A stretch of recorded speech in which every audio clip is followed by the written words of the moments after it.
Hold up, I gotta go back out. Software tonight, and I'm not muted. Oh well, whatever. Y'all know what the intro is. All right, y'all coming in. It was a software glitch tonight, so I had to redo something on the back end. I was trying to wait, but it was taking too long, so I just recreated a link. So if y'all can pass it on, I put something in the chat already, obviously, because y'all are here. But it is what it is. We just gonna keep going.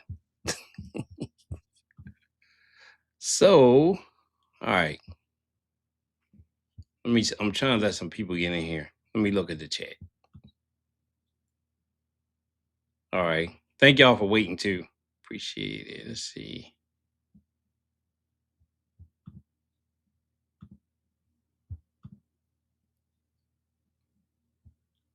Oh yeah, look, I was gonna make sure y'all could hear me. It wasn't gonna be another mute night. And I saw somebody in there. Who was that? Let me call him out. Yeah, this guy, this right here said, let's take bets on Hutch being muted.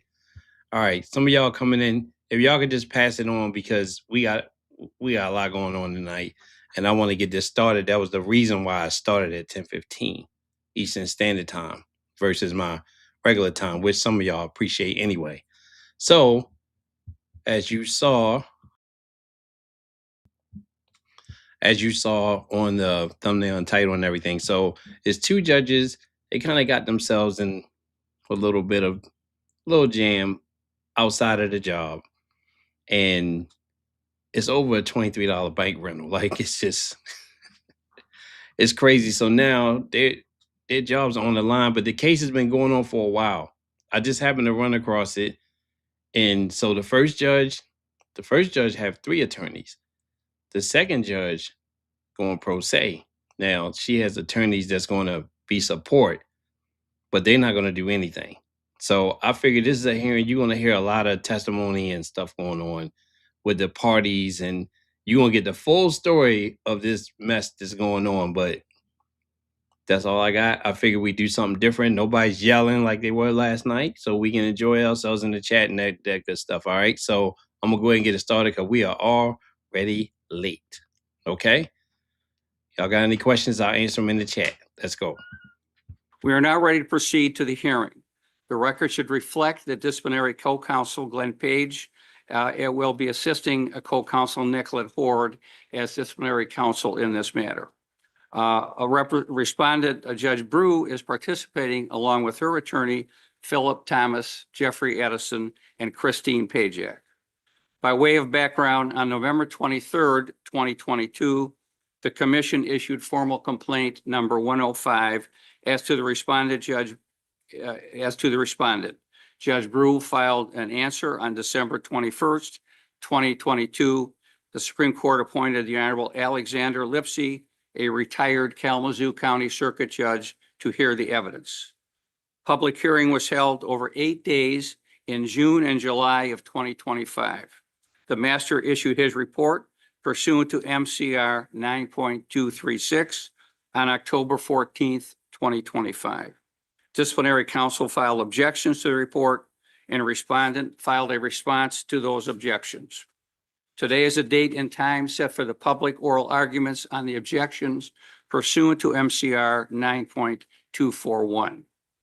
The commission will refrain from asking any questions during the oral arguments until I inquire of each commissioner if he or she has any questions at the conclusion of each presentation. Each side will have a total of 30 minutes to argue its case. We have a timer here with Judge Cameron, and I will let you know when you have 5 minutes of your argument left. Disciplinary counsel has the burden of proof, so you will have the opportunity to go first. If you wish to reserve time for rebuttal, please let me know at the start of your argument how much time you wish to reserve. You may begin at this time, Ms. Horde. Thank you. Good morning. Morning. I would like to reserve any remaining time that I have at the conclusion of my argument for rebuttal. Very fine. Thank you. May it please the commission. Disciplinary counsel asks that the commission find that Judge Brew committed serious misconduct and recommend that she be removed from judicial office. At the outset, Judge Brew asked this commission to resolve two issues. We respectfully urge the commission to reject both of her claims. First, Judge Brew asserts that the commission targeted her, discriminated against her, and filed this complaint against her because of her race. There is no evidence, direct or circumstantial, that the commission's initiation of this proceeding, the investigation, the filing of formal charges, or the prosecution of this matter was motivated in any way by race. U.S. versus Armstrong held that to show unfair discrimination in a charging decision, a defendant must show that similarly situated defendants of other races could have been prosecuted, but were not. As applied to Judge Brew, that would mean that she would need to show that white judges who falsely accused someone of assault and subsequently lied about that accusation further falsely inserted racial animus into the situation and maintained that narrative for more than 3 years was brought to the attention of the commission and subsequently not charged for misconduct. There must be an affirmative showing of clear intentional discrimination. In fact, all 4 of the white judges against whom the commission filed public complaints since 2016, Honorable Gorsuch, Brennan, Conchu, and Cusick, were charged with making false statements and therefore similarly situated to Judge Brew and Judge Nance. Judge Brew has made no affirmative showing that any white judges who even remotely resembled her situation were not charged by the commission, and she has offered no evidence of discrimination against her. Rather, the record reflects the request for investigation was generated by a very credible claim of misconduct that was explicitly supported by video evidence. The investigation followed ordinary commission procedure. Given the evidence developed during the investigation and the gravity of the misconduct, it would have been improper for the commission to not bring the public complaint. Judge Brew failed to produce substantive evidence of disparate treatment, discriminatory statements, procedural irregularities, or statistical disparities which support a conclusion of racial motivation. Judge Brew notes that the commission has brought proportionally more public complaints against African-American judges than against Caucasian judges. But without more than that fact alone, that is not evidence of wrongful racial discrimination. Additionally, Judge Brew relied on the commission's past annual reports to cite claims that she claimed were similar, but the brief summaries in the annual reports do not include enough information about each case to know the basis for not bringing public charges. Those summaries do not identify the races of any judge in that pool. Judge Brew's data does not establish racial disparity, which is possibly the reason that the neutral refused to accept the defense. Most importantly, the actions of the commission have absolutely no bearing on the conduct committed by Judge Brew. Though Judge Brew's claim that the commission treated her unfairly due to her race is wrong, that does not mean that race has nothing to do with this case. The record reflects that when confronted with evidence of misconduct, Judge Brew chose to attribute Mr. Green's complaint against her, Officer Hardy's reaction to the complaint, the commission's decision to investigate, the statement of witnesses, and the commission's decision to bring a public complaint as all due to racial bias, all while denying her own misconduct. This commission must confront this troubling dimension of this case. Rather than acknowledge misunderstanding or error, respondent alleged racial targeting. That is not a minor rhetorical move, and it should not be treated as one. Racism is serious. It's a serious accusation against this commission, against law enforcement, and against Mr. Green. It deserves serious proof. But Judge Brew presented no evidence at all to support her very serious claims of racism. The record shows that this matter was prosecuted because of conduct, not because of color. When allegations of racism are used as a strategy to avoid accountability, it diminishes legitimate claims of discrimination and it undermines institutional trust. Judicial office demands restraint. It demands responsibility and integrity, especially when addressing matters as sensitive as race. Second, Judge Brew contends that the neutral did not adequately address disciplinary counsel's disclosure of her past interaction with the commission. During her testimony, Judge Brew's counsel asked her whether she had ever been the subject of discipline by the JTC. She answered no. Also contained in Judge Brew's pleading, Judge Brew represented that she had never received a letter of admonishment or a cautionary letter from the JTC. All right, real quick, somebody's asking where she is. So on the right side, I believe she's over there. We just can't see her. And also, I was a little busy because people were stuck in the other live stream, so I was trying to get them over here. So if anyone has access, like one of the mods over there, I've been putting messages in there, so I appreciate it.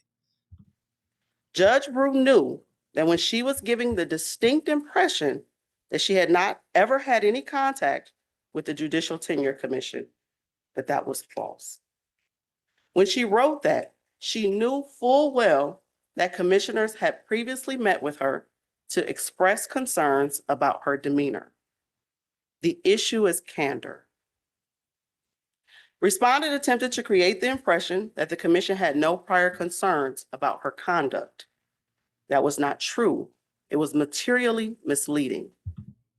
Real quick, Trish, thanks for the 5 gifted memberships. And those of you who received it, congratulations. Welcome to the trust. Respondent now attempts to cloak her misleading answer in confidentiality concerns. She claims that disciplinary counsel were forbidden to clarify the material fact about her prior meeting with commissioners. But confidentiality does not authorize misrepresentation. If a judge believes that confidentiality restricts disclosure, the proper course is to say so clearly, not to suggest that no prior issue ever existed. Judge Brew requests that the commission find that disciplinary counsel violated MCR 9.261A and D1 subsection A. Disciplinary counsel did not violate any confidentiality rules. Judge Brew opened the door to disclosure of her prior disciplinary history when she provided a statement that was technically true, but she knew to be misleading by suggesting that she had no negative disciplinary history. Thank you, Rhonda, for the 5 gifted memberships. And those of you who received it, congratulations and welcome to the trust. According to MCR 9.261D3, confidentiality or privilege of any otherwise non-public disciplinary action is waived in any proceeding on a concurrent or subsequent complaint. Counsel did not divulge any details regarding Judge Brew's previous demeanor issue. Counsel's limited correction serves only to restore the integrity of the record that Judge Brew compromised, aligning with the duty to address conduct prejudicial to the administration of justice under MCR 9.202. We ask the commission to reject Judge Brew's affirmative defense and find that disciplinary counsel did not violate MCR 9.261A and D1 subsection A. Now, at first glance, respondent's misconduct may appear trivial, merely because it began regarding a disagreement over $23.34. The neutral certainly made that mistake. But respondent's misconduct was far from trivial. Judge Brew lied under oath. She falsely told law enforcement that Mr. Green assaulted her. Judge Brew lied to the commission. She shifted narratives when the evidence contradicted her. She invoked race, not as a shield against unfair discrimination, but as a sword to try to attack those who accused her of misconduct. Judge Brew's argument with Mr. Green was minor, but it was not that argument that damaged the public's faith in the judiciary. Rather, Judge Brew created the integrity crisis by her response to that argument, both at the time and to this day. Judges are human. They may misunderstand. They may overreact. They may err in judgment. That is rarely misconduct. But when those errors include dishonesty and abuse of judicial office, that is misconduct. And when the dishonesty is serious, it warrants removal.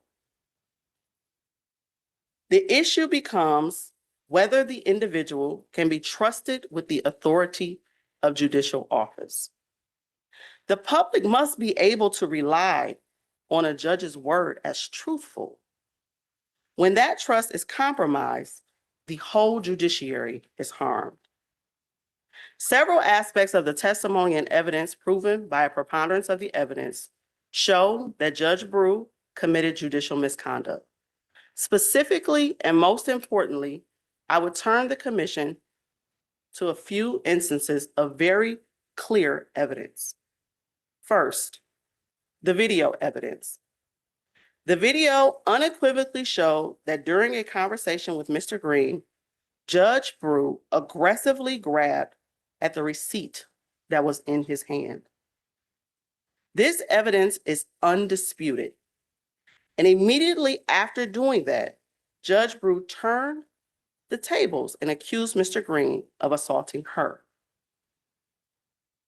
Despite Judge Brew alleging that she was entitled to this receipt, that Mr. Green was only to possess it, and that she thought she had the opportunity to retrieve the receipt without touching Mr. Green, this evidence is the strongest and clearest. She's doing her intro now, but the attorneys are going to get up and you're going to start finding out everything that's going on with this case. The video demonstrates a clear lack of restraint. It demonstrates the inability to problem solve and calmly handle an unfavorable situation. The video proves that Judge Brew acted inappropriately, irrespective of her explanation of a right to retrieve possession. Despite this very clear evidence, the neutral improperly concluded that Judge Brew did not falsely claim that Mr. Green assaulted her. His analysis rested in part on a conclusion that Judge Brew had every right to believe that Mr. Green had actually snatched the document from her, crumpled it up, and threw it away. This is completely untrue. It's not supported by the evidence.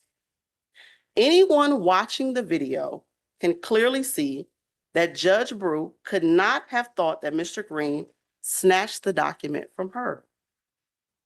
It was already in his hand, and she was the one that did the grabbing.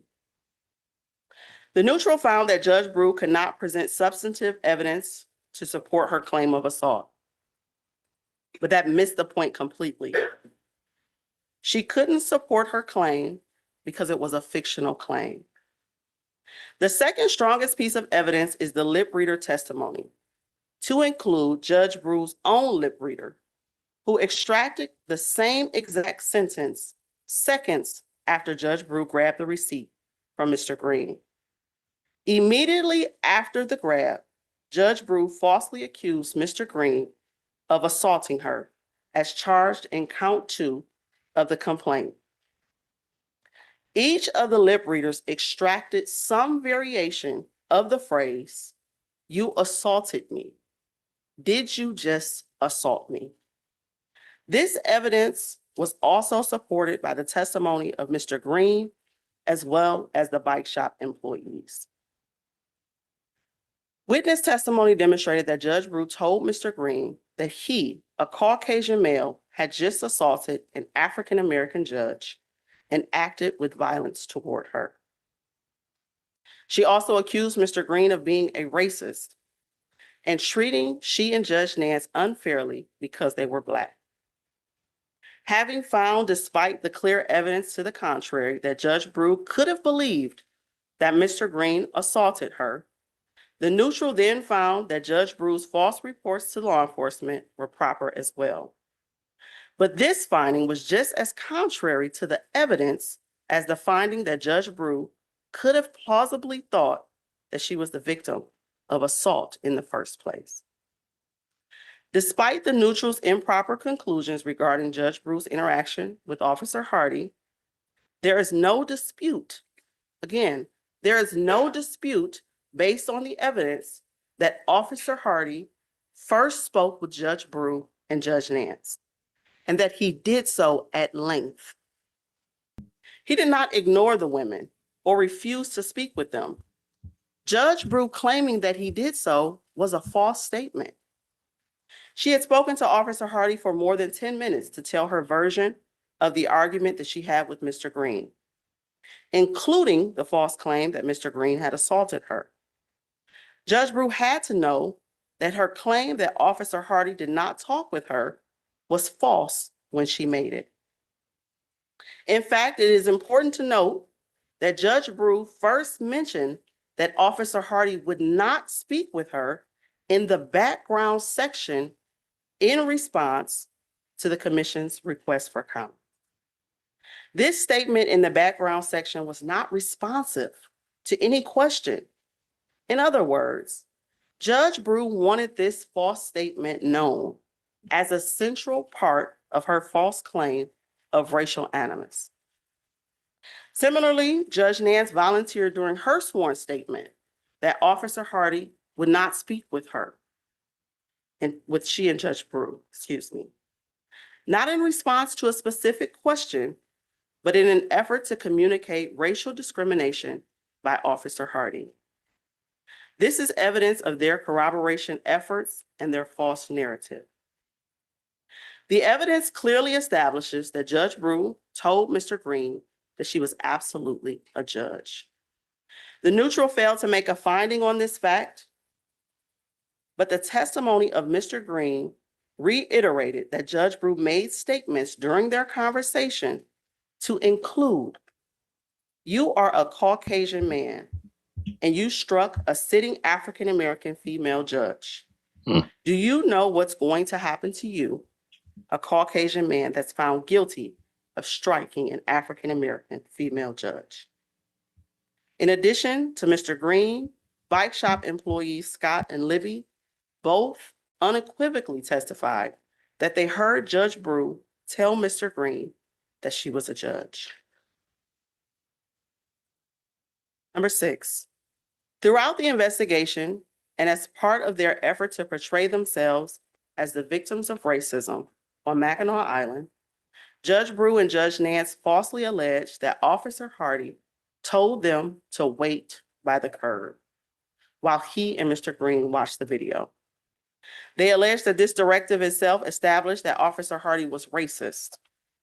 In another striking similarity between their supposedly independent descriptions of the events on the island, both Judge Nance and Judge Brew claimed during the investigation that that particular phrase, "wait by the curb," had negative connotations when applied to African Americans. However, Judge Nance retreated from this narrative during the public hearing, claiming that this directive was formal and normal police procedure, a much different narrative than previously indicated. The neutral improperly concluded that Judge Brew did not violate 9.202B by refusing to respond to several questions the commission asked in a supplemental request for her comments. The neutral acknowledged that Judge Brew had not answered certain questions, but excused her refusal because the commission did not respond to Judge Brew's demand that they explain to her why the questions were necessary. The neutral found the commission's lack of response to be particularly relevant, that the questions touched upon attorney-client communications. There is no authority to support the notion that a judge can ignore a request for comments unless the commission first explains to the judge why the commission needs the judge's comments. The questions that Judge Brew refused to answer had not been asked or answered previously, and the questions were reasonable. Judge Brew simply did not like the questions, and as she mentioned during her testimony, asserted that they impugned her integrity. Her refusal to answer the questions violated MCR 9.202B. All of the above issues are detailed thoroughly and analyzed in disciplinary counsel's objections to the neutral's report. Disciplinary counsel urged this commission to find, based on the evidence, that Judge Brew committed misconduct. Consistent case law makes clear that dishonesty by a judge, particularly under oath, strikes at the core qualification for judicial office. While these cases are cited in disciplinary counsel's objections, it is important to note that in N. Ray Adams, the respondent committed perjury and made numerous misrepresentations under oath during commission proceedings. Like Judge Brew in this case, the court noted that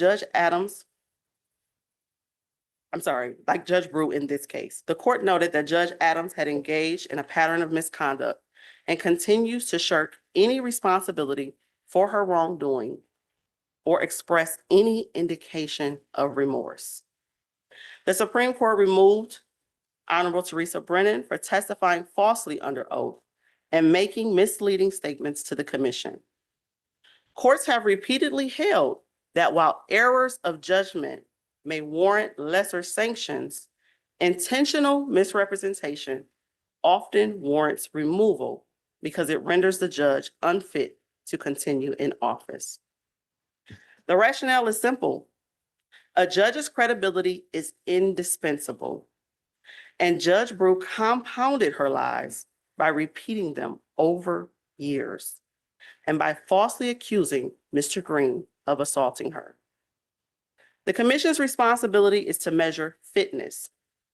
The evidence demonstrates that respondent engaged in material dishonesty, misrepresentation, falsely accused an innocent person of a crime, and deflected rather than accepted accountability. Given the seriousness of her misconduct, the only sanction that adequately protects the judiciary is removal. Removal is not punishment. It is about preserving public trust in the courts. The authority of a judge rests not in the robe, but in the belief that the person wearing it is honest, fair, and accountable. When that belief is compromised by flagrant and serious dishonesty, continued service undermines the judiciary. For all of these reasons, disciplinary counsel respectfully requests that the commission first reject respondent's affirmative defense of racial discrimination. Second, find that disciplinary counsel did not violate any rules of confidentiality. Third, find that the evidence proves the misconduct as charged in the complaint. And last, recommend that the Supreme Court remove Judge Brew from office. The consequence must communicate to the bench, to the bar, and to the public that dishonesty by a judge is incompatible with the standards of judicial office. The public's faith in the integrity of the judiciary depends on it. Thank you. Thank you, Ms. Hort. You have 5 minutes for a rebuttal. I will now inquire whether any commissioners have any questions for Ms. Hort, starting with Commissioner Burmeister. I do not. Commissioner Hakens-Kane, No questions. Commissioner Jafar, No question. Commissioner Cameron, No, thank you. Commissioner Eisen. Just one. Is it my understanding that the grievant alleged that Judge Brew lunged at him when getting the receipt? Is that accurate? I would want to check the exact language of the request for investigation, but I believe that that is correct. Did you question him about that after looking at the video? It's my understanding that there were additional conversation, additional questions with Mr. Green with regard to that, and he testified similarly at the public hearing, That she lunged at him? that she reached for and grabbed the receipt from him. In his letter, he used the word lunged though, didn't he? And I think that during the public hearing, he used a variation of lunged, grabbed, reached, all of those things. And you indicated that a judge cannot ignore a request for comment. Is that inaccurate? Is that accurate? Not simply that they can't ignore, but that they cannot just simply not respond to it. We sent those questions to Judge Brew. The questions were in fact reasonable. And she sent a response indicating that disciplinary counsel should explain why we asked that question. You don't have any other cases where a judge has just ignored a question and not responded to it? I don't have any authority that supports that position, no. Commissioner Lillard? I have two questions. First, one of the issues that you raised is in regards to Judge Brew's allegation that the commission or that disciplinary counsel violated confidentiality with respect to her testimony regarding having no disciplinary history. Is it your assertion that her representations that she had no disciplinary history because she had never been admonished or disciplined was false? Yes, it is our position that position that she took was in fact false. She knew that it was materially misleading when she made the statement that she had never had any previous interaction with the commission. Is there a difference between not having any contact with the Judicial Tenure Commission and not having disciplinary action, such as an admonishment or a disciplinary action? Thank you again for your question, Judge Lillard. What I would say is that she knew that when she represented that she had not had anything previously, that it could give the impression that she had no interaction ever, specifically with the Judicial Tenure Asked a very Commission. specific question. Is there a difference between having no disciplinary action or admonishment and having no contact? Arguably, there's a difference. My second question is, you referenced the fact that Mr. Green made a very specific allegation against Judge Brew that she said something to him to the effect of, and I think it's also, that's in his written letter, that she basically threatened him and said, you have assaulted a Black judge, and do you know what, a Black female judge, you're a white man who's assaulted a Black female judge, and do you know what's going to happen to you or what I'm going to do to you, something to that effect. You know what part I'm talking about? I do, yes. And then you referenced that the two employees of the bike shop also corroborated hearing Judge Brew tell Mr. Green that she was a judge. Is that the same as them corroborating her making that very specific threat that Mr. Green didn't make initially to the police on the scene, but in his supplemental report when he flagged the police officer down later in the day? Those are two different things. I would agree with that. But I think that they give the same distinct impression that as a result of her being a judge, she's somehow imposing her position on what can happen to him, given the fact that she's claiming that he assaulted her. Commissioner Sullivan? No question. Okay, I have no questions. Any other commissioners have anything follow up? Very good. Thank you. Thank you very much. Mr. Thomas, you may proceed. Okay, thank you. I want to begin where Ms. Horde began, and that is regarding the affirmative defense number one that we asserted in Judge Brew's answer to the formal complaint. And affirmative defense said that she was treated differently because she was Black. Now, I heard Ms. Horde throw it out there. There's no evidence of that. She produced no evidence of that. I want to tell you, you're probably already aware of this, at least for the commission members that have been on here for some time. Your records are all confidential. Defense attorneys can't get a hold of those records. We can't go and look through them. We have no access to those records. The Michigan Supreme Court knew that when they appointed NCSC to do an audit of Judicial Tenure Commission records. But I want to tell you something. I have a little bit of an advantage over certain lawyers that practice in this area of the law. I worked at the Judicial Tenure Commission for 5 years. When I left the prosecutor's office in Wayne County, I got a job at the Judicial Tenure Commission, and I did what Glenn Page and Ms. Horde did. That was impossible. And that's why they closed their report. And I'm going to read you a couple quotes from their report when they said, look, this is what we found, but we don't know the causality of it. And I want to start with a couple quotes from the report at page 24, and I'm going to abbreviate. I have a lot of ellipses here. There's 3 paragraphs here that deal on page 24 that deal with their findings. I'm going to start at the end of the first paragraph. For cases that proceeded to full investigation, grievances against Black respondents were more likely to end in a public outcome than a dismissal or dismissal with confidential discussion compared to grievances against white judges. Moving on to the next paragraph on page 24. These findings suggest that outside of the objective factors that contribute to outcomes of the judicial grievance process, the process is working differently and leading to different outcomes in these situations for Black and white judges. Moving down to the next paragraph. The statistical analysis methods used here explore the strength and direction of association of variable, but available data was not appropriate for additional methods that could better assess causality. The various judges groups, Black Women Lawyers of Michigan, Association of Black Judges of Michigan, the ACLU, the NAACP. There were 18 ministers, some of them are here today, and entrepreneurs who wrote to the Michigan Supreme Court asking that an audit be conducted. Look, when Delisha Taylor Coleman testified before Judge Lipsey, when she testified, what she said was, look, I wrote this letter at the direction of our group to the Supreme Court. I took part in it.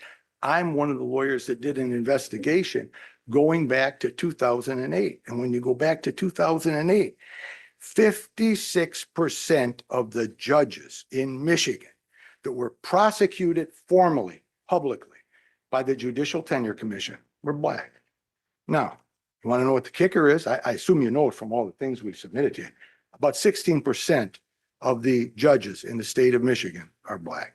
16%, yet they were the subject of 56% of the formal complaints. She also testified that if you moved up to 2020 and went back and checked out what the races were of individual judges that were prosecuted by the Judicial Tenure Commission, the ratio was 80% to 20%. 80% of the judges were Black, 20% were white.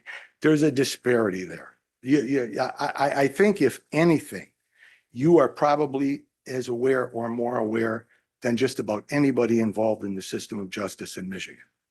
So what NCSC did is they said, look, there's got to be further work done. Further investigation has to be done. But what you need to know is Jeff, Christine, and we don't have access to the records at the Judicial Tenure Commission. Just like NCSC didn't have access to the records, they had limited access to statistical information. That's what they based it on. Read over the 25-page phase 2 report. That's what they based their decision on. So we believe that by putting the NCSC report in, and we believe that by putting Judge Brew's testimony in, and by putting Delisha Taylor Coleman's testimony in, we believe there was strong evidence of racial disparity, discrimination against Black judges when compared to white judges. And the bottom line of all that is this: that discrimination doesn't just affect Black judges, that really affects the system. That affects how people view the system. That affects how white lawyers and Black lawyers and white judges and Black judges view the system. So we believe that there was good cause for the master to enter the finding that he did at the end of his report. This is what he said. Look, essentially he said, I recommended dismissal of all these charges, so I don't have to get to affirmative defense number 1. I don't have to deal with that. But he said, I'm telling you, he indicated that evidence raised significant questions about disciplinary counsel's prosecutorial discretion that was exercised in this matter. Read it over. It's the last sentence of Judge Lipsey's report. He didn't decline because he felt it was irrelevant. He didn't decline because he didn't want to devote the time to it. He just said, look, with what I have to work on and with what my responsibilities are regarding hearing allegations of the formal complaint and rendering a decision, I don't have to do that. So I would tell you, I really believe that my client was discriminated against. She was discriminated against in the investigatory process. And let me tell you why I say that. You know, and Ms. Hort, I think, acknowledged, we don't have access. When we look up cautionary letters and letters of admonishment, we don't have access to the judge's name. We just go by your public reports that you submit at the end of each year. There was a judge in 2015. Don't know the race of that judge, but that judge got in an argument at a festival with festival workers. He used vulgar language. That's the wording that this commission used in its letter of admonishment. And he threw a can, a beer can, at festival workers. That lawyer was admonished. That's 2015. Now I'm telling you, if I had the authority, if I had the ability to find out that judge's race, I would not be surprised if that judge was white, but I can't represent that to you. But I want to tell you, when we get into talking about the different letters of admonishment and cautionary letters that have been issued, you've issued admonishments and letters of caution to judges that have done far worse than anything that Judge Brew has been accused of. The next thing I want to talk about is Ms. Hord's discussion regarding our allegations that disciplinary counsel violated MCR 9.216 A and D. Let me tell you what happened at the hearing. I was there. I asked the question, look up the transcript. I asked her if she had ever been admonished or cautioned. I never asked a question about whether she ever had any contact with the Judicial Tenure Commission. I never asked a question about whether she had ever been brought in for some type of discussion with the commission member. That was one commission member that met with her in 2015, and the matter was resolved. She was never admonished. She was never cautioned. Now, during her argument, I heard Ms. Hord implying that I asked questions regarding whether she had ever had any contact or whether she had ever been disciplined. My questions were, have you ever been admonished or received a cautionary letter? She answered no. They never cross-examined her on that at the hearing. They never even brought that up at the hearing. They never brought that up until it was time for submitting proposed findings of fact and conclusions of law to the master, to Judge Lipsey. They brought it up, and when they wrote the letter to me, they said, not the letter, the objections, they said, well, that was technically correct, that she had never been admonished or never been cautioned. We believe that her having met with the commission member regarding certain matters relating to her service as a judge, we believe that was encompassed by it. Look, we're lawyers. Let's not play games here. Lawyers tailor questions when they ask their client questions when they're on the stand. All right, real quick, because a lot of people coming in. Welcome, Wolfpack. So we have two judges that got into a little trouble not working over $23 for it's going to be a bike rental. More is going to come out. But in their arguments and stuff, they're claiming race because they're now in front of the commission. So you're going to hear more because after this one, the next judge is pro se, and she's going to represent herself and she's going to do a lot of talking. So I hope I was able to kind of clear up some stuff. That's why this race thing is going on right now. They had the right to cross-examine my client at the time. I would have been able to object. I would have been able to object before the master. I would say, wait a second.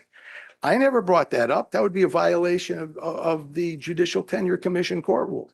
They didn't do it at the time. Why they didn't do it, I don't know. If you really want to know the truth, I think that they probably didn't know about it. I think that after the hearing was closed, they went and checked the record to see if she had ever been admonished or ever cautioned.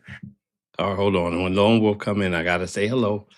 Hey, Lone Wolf. Yeah, so we started without you because you already had a party. Now you come to ours.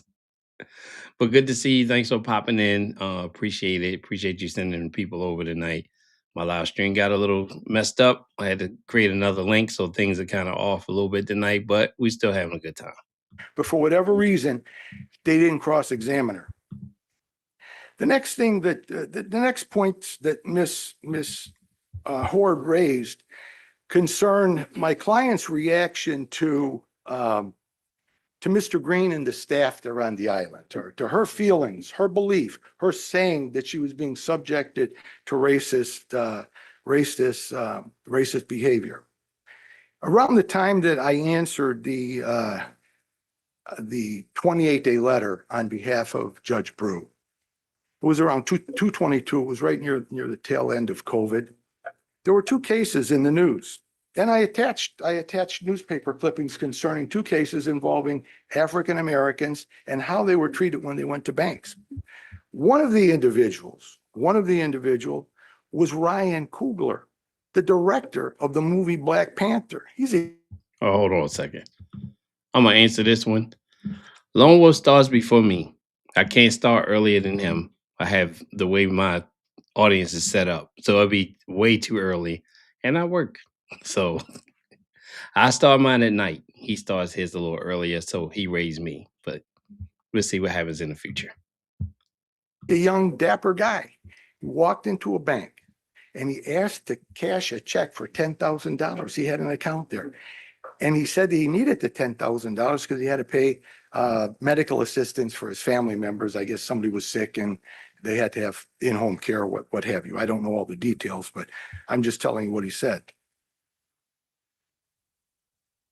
The individual working at the bank got a couple other individuals that were working at the bank, and they made a determination that Mr. Coogler was trying to commit a fraud, was trying to commit a robbery, was one of the terms that they used when the bank teller actually called the other people in.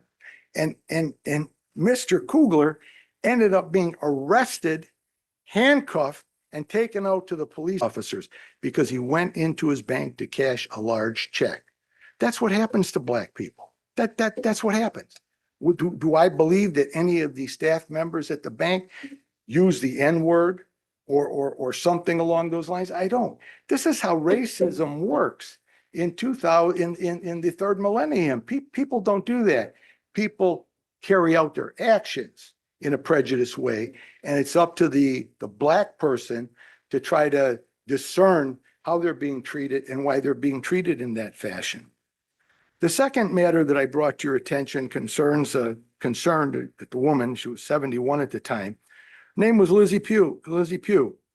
She won $20,000 at the Soaring Eagles Casino. And she went into a bank. She wanted to open up an account so that she could deposit the check and cash the check. They ended up accusing her of fraud. 71-year-old woman had a valid check from a casino and they wouldn't cash it. They told her she was committing a fraud, and they actually refused to give her the check back. They said, "We're not giving that check back to you." She had to threaten to call the police. She had to call the police to get her check back. She's a Black woman, elderly woman, won some money and wanted to cash a check. That's how racism works in the third millennium. People are sharp. You use the N-word, you get in trouble. There's other codes you use. What Green told Judge Nance when she asked for an accommodation, what he said to Judge Nance and to Judge Brew: "You're not getting a free ride. I know how you guys operate." That's a quote. That's what he said. And he also accused Judge Brew of credit card fraud, because when she went up and gave him her credit card, whoever populated that computer field, apparently one of the employees, they got her name in wrong. Her last name, I think, was listed as Demetra. So he couldn't find the name Brew. He treated her very, very shabbily. They were treated shabbily from the moment they arrived. All Judge Nance had was a little problem with her bike. It wouldn't shift. She couldn't enjoy the ride. In the request for investigation, Green says that they rode all around the island. They didn't. They never got to finish their trip. She was walking, and Judge Brew walked along, would ride her bike for a while and then get off and walk alongside Judge Nance. These women were treated. They were treated exactly how Miss Pugh was treated. They were treated exactly how Mr. Coogler was treated. You're dealing with the county up there, predominantly white, not many black people up there, not many black customers at these establishments. You get in there and you look at what he did. He looked at them with disdain. Judge Brew, I didn't hear an admission from Ms. Hort on this. She never contested the charge for her bike. Her bike charge would have been about $11.17. She never contested that. He admitted that she wanted to pay for it. Judge Nance felt that she didn't get what they had paid for, and she wanted an accommodation. She never said she wanted it for free. Not one time did she ever say that, nor did Judge Bruce say that. When asked why he didn't accept Judge Brew's money, her $11.17, when he was asked that question, he said, it wasn't the full amount for the bill. That's the attitude that this man had. So let's clear the decks here and let's say this. I really believe that at some point in time, you may have already done it. I don't know. I really hope that at some point, at least one or more members of the commission would read over Mr. Green's testimony, especially his cross-examination by Jeff. It's just very, very enlightening. He did some things on that island that day. And let me just tell you this about the police officers that were there. He knew the police officers. Judge Brew and Judge Nance didn't know him.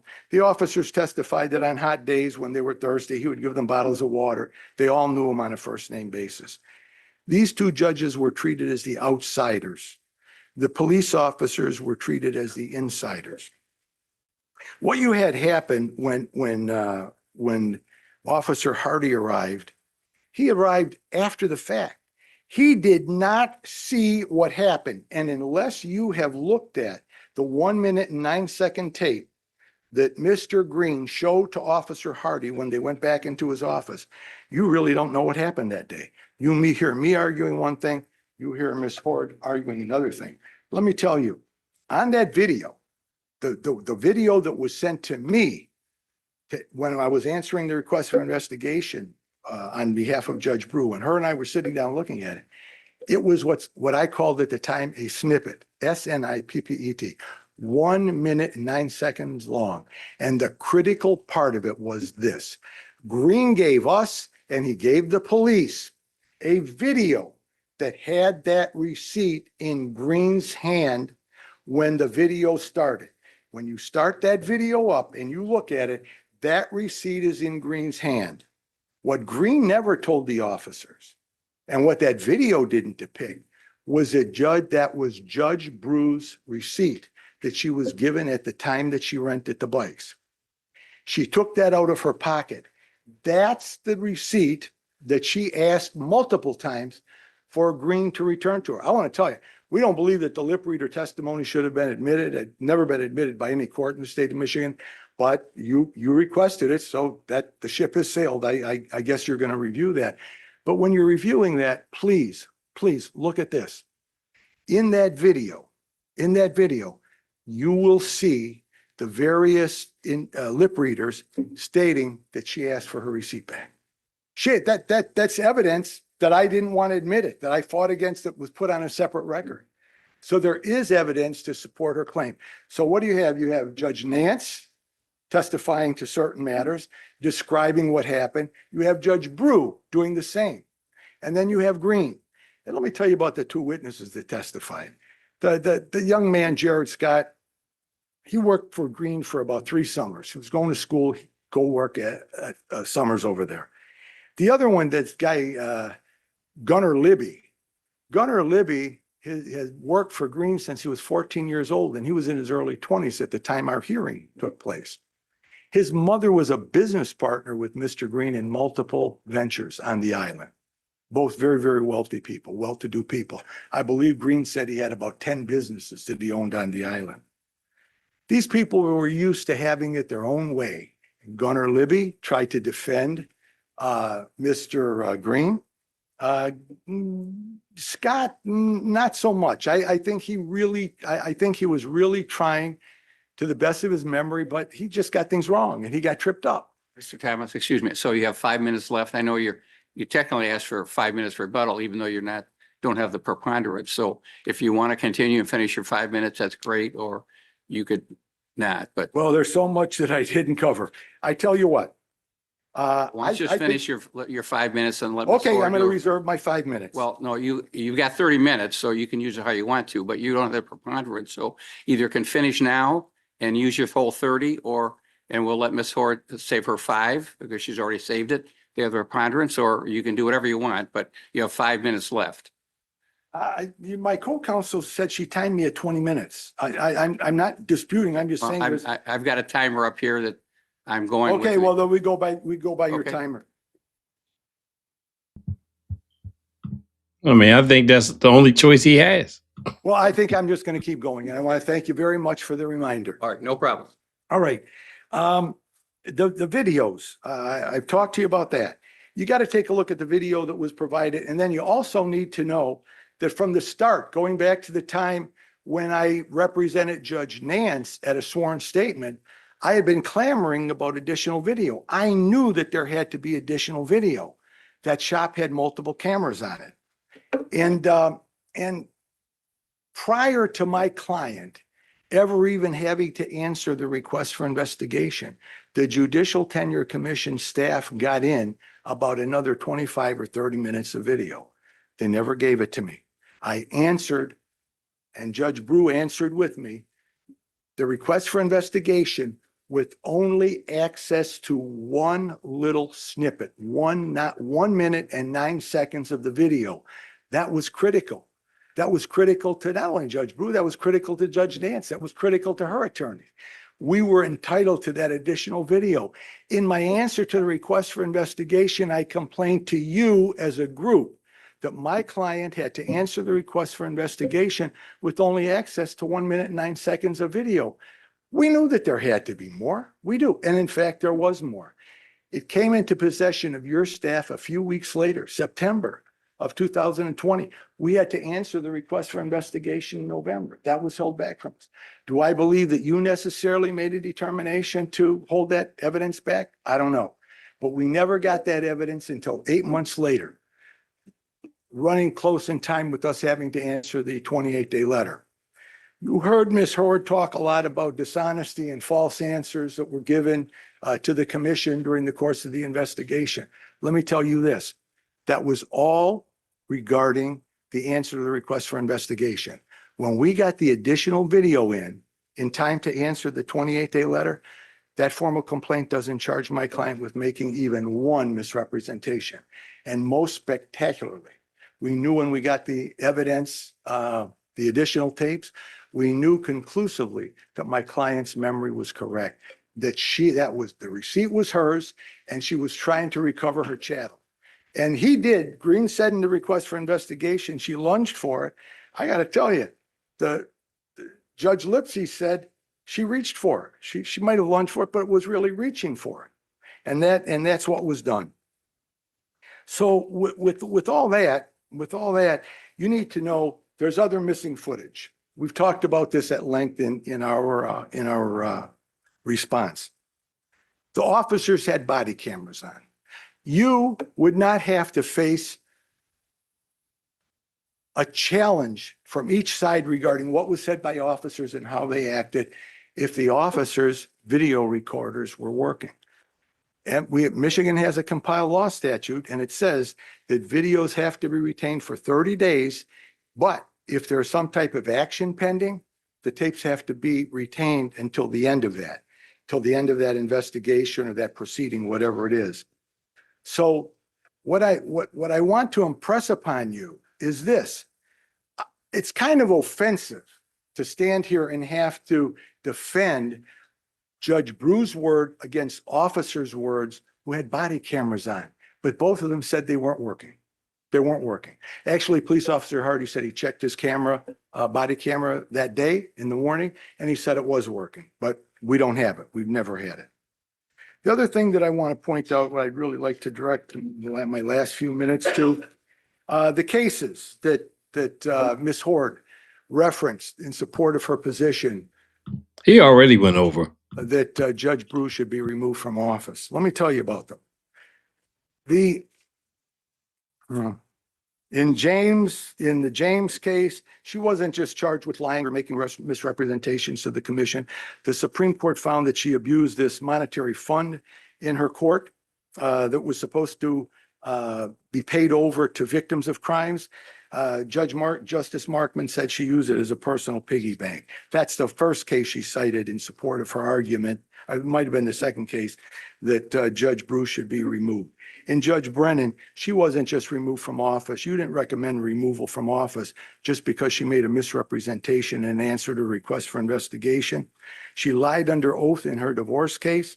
She had been having a years-long relationship with a detective, and she presided over a criminal case involving him. And the court in that case said this: the court's overriding duty in judicial discipline cases is to treat equivalent cases in an equivalent manner and an inequivalent case in a proportionate manner. There is absolutely no way that anybody could draw a comparison between what Judge Brew is accused of and has been accused of for 6.5 years now and what Brennan did. In the McCree case, he was having an affair with a litigant and a complaining witness in a case. The relationship expanded out to his office. It was just really a mess. He snuck her cell phone into the court for her and gave it to her and was texting back and forth with her during a hearing in her case. And after the breakup, he was found to have lied to the Wayne County Prosecutor's Office in an attempt to get a personal protection order against the woman that he had had the affair with. So for all those reasons, I really don't believe that any of the cases that have been cited by Ms. Hort come close to paralleling the conduct that you have here. In addition, in our response, we've traced out a path through admonishments and cautions that this commission has handed down to judges over the last several years. I think we pick up right around 21, 22, 23, and 1 in 24. A judge was cautioned for locking up someone for 3 days for contempt. That's far worse than what Judge Brew allegedly did.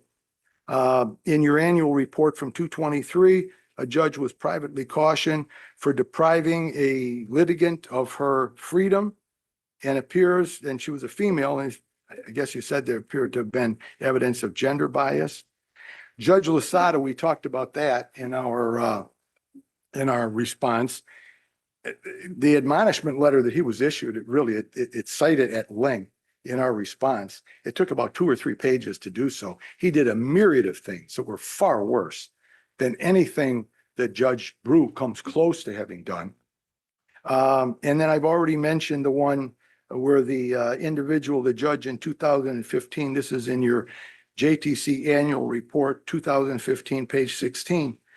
How can you compare what that judge did that you admonished him for? Arguing with festival workers, using vulgarities and throwing a beer can at one. How does that compare to what Judge Brew did? Even if one assumes that a lot of the allegations that Green have said, which we don't agree with any of them, I really believe that you got to. In the old days when I was working at the commission, they would generally appoint 1 or 2 members of the commission to review a transcript. Somebody's got to take a look at that cross-examination transcript of Mr. Green. Note this, no matter what I say, it can equate with the 3 points in Judge Lipsy's report where he says that he found Green's testimony to lack credibility. That's what he heard, the testimony of all these witnesses. And he handed down an opinion based upon what he heard and what he saw in his courtroom. Am I out of time or do I still have time? Another minute? Okay. What? Well, the last minute, I apologize. Well, look at your Look. notes for just in full transparency. Your timekeeper was correct when I said you had 5 minutes early at 10, so I apologize for that. But so now you've had your 9, so take your minute and Okay. You'll be All all right. set. Okay. I want to turn to the 7 factors for determining an appropriate level of discipline. Number 1, misconduct.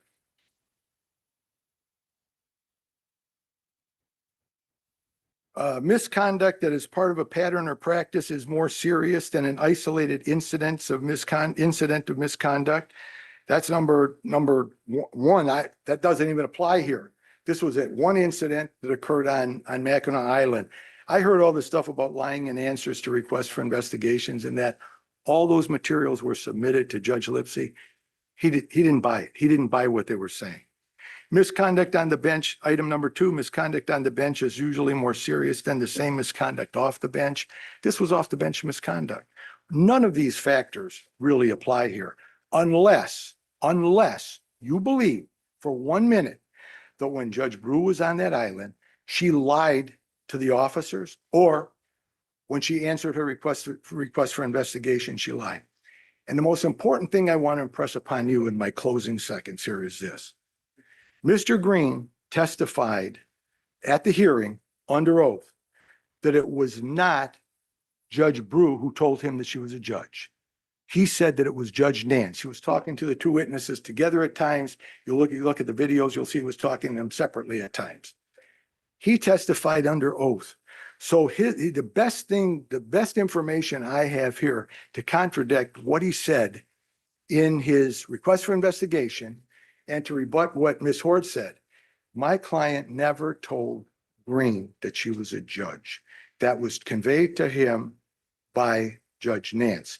And I will tell you this, I don't represent Judge Nance. She has her attorneys here and she's here today.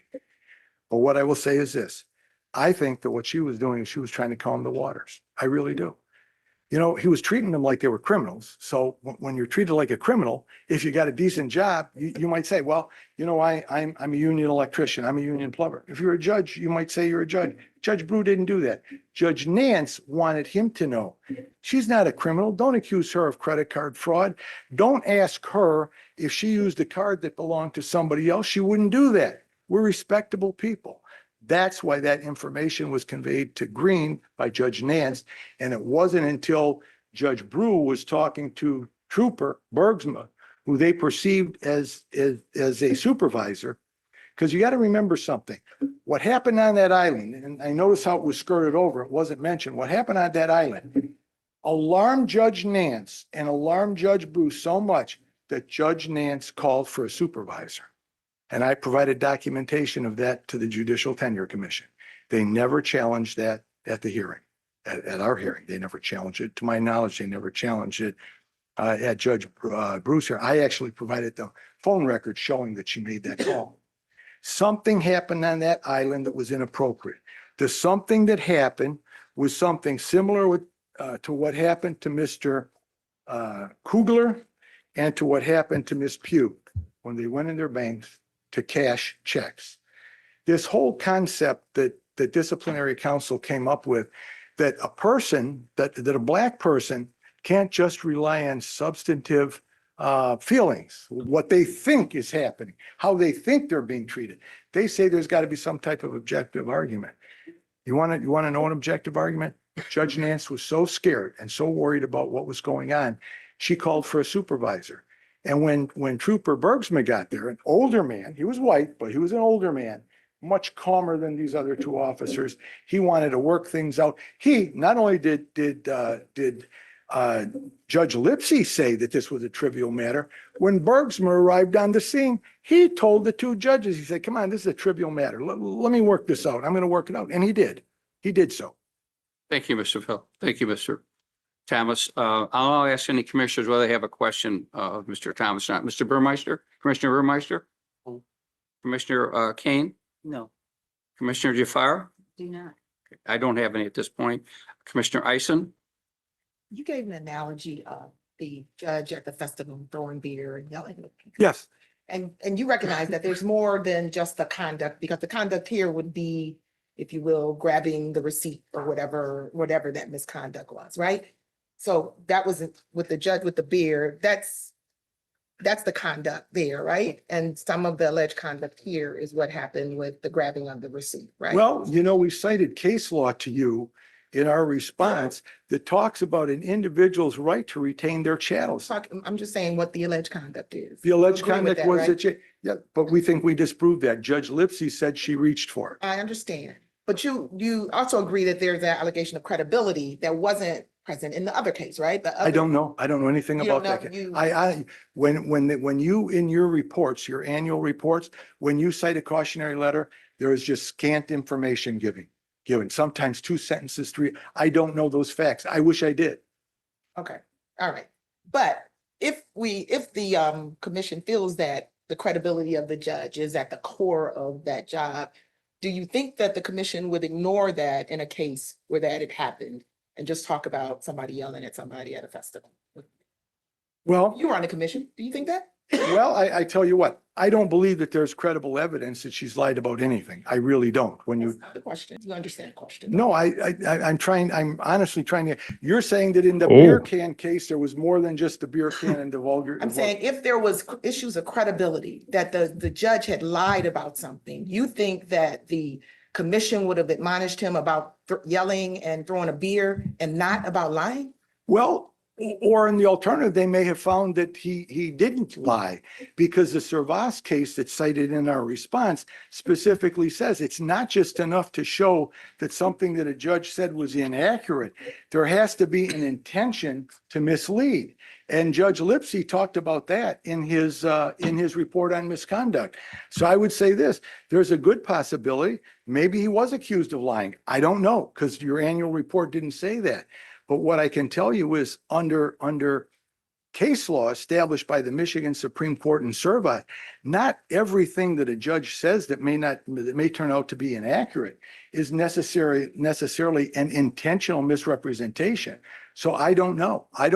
But if you're asking me, could there have been something else? There could have been. There might not have been. And you think that if it was lying, then the commission would ignore it? Is that your position? I'm not saying that. Okay. I'm not saying that. Okay, you also spent a lot of time talking about the audit, and you talked about the formal complaint. Do you know whether more Black judges, there are more RFIs against Black judges than white judges? That would kind of speak to the disparity to some degree. Well, I think that generically over the years, I think that has kind of been the commission's position. And I Not think the that, commission position, just whether or not it is accurate. Are there more complaints filed against Black judges than white judges? I can't say that. I don't know. All of your records are confidential. I can't get to that information. I can't. Thank you. Commissioner Lillard, I have no question. Commissioner Sullivan? No question. I have no questions. Thank you, Mr. Thomas. Thank you. And Ms. Ford, you have 5 minutes of rebuttal left. Thank you. Thank you. I'm gonna first start by addressing the statistical review. It's consistently been referred to as an audit. An audit is very different than an actual statistical review.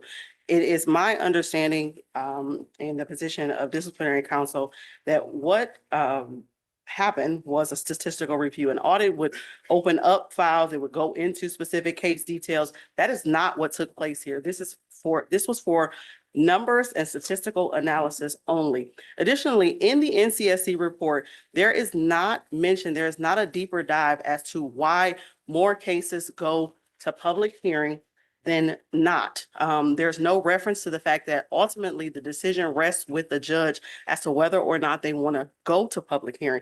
There's no reference to the decision of the attorney or the interaction with the judge and their attorney and what they decide to do. Ultimately, again, that decision rests with the judge.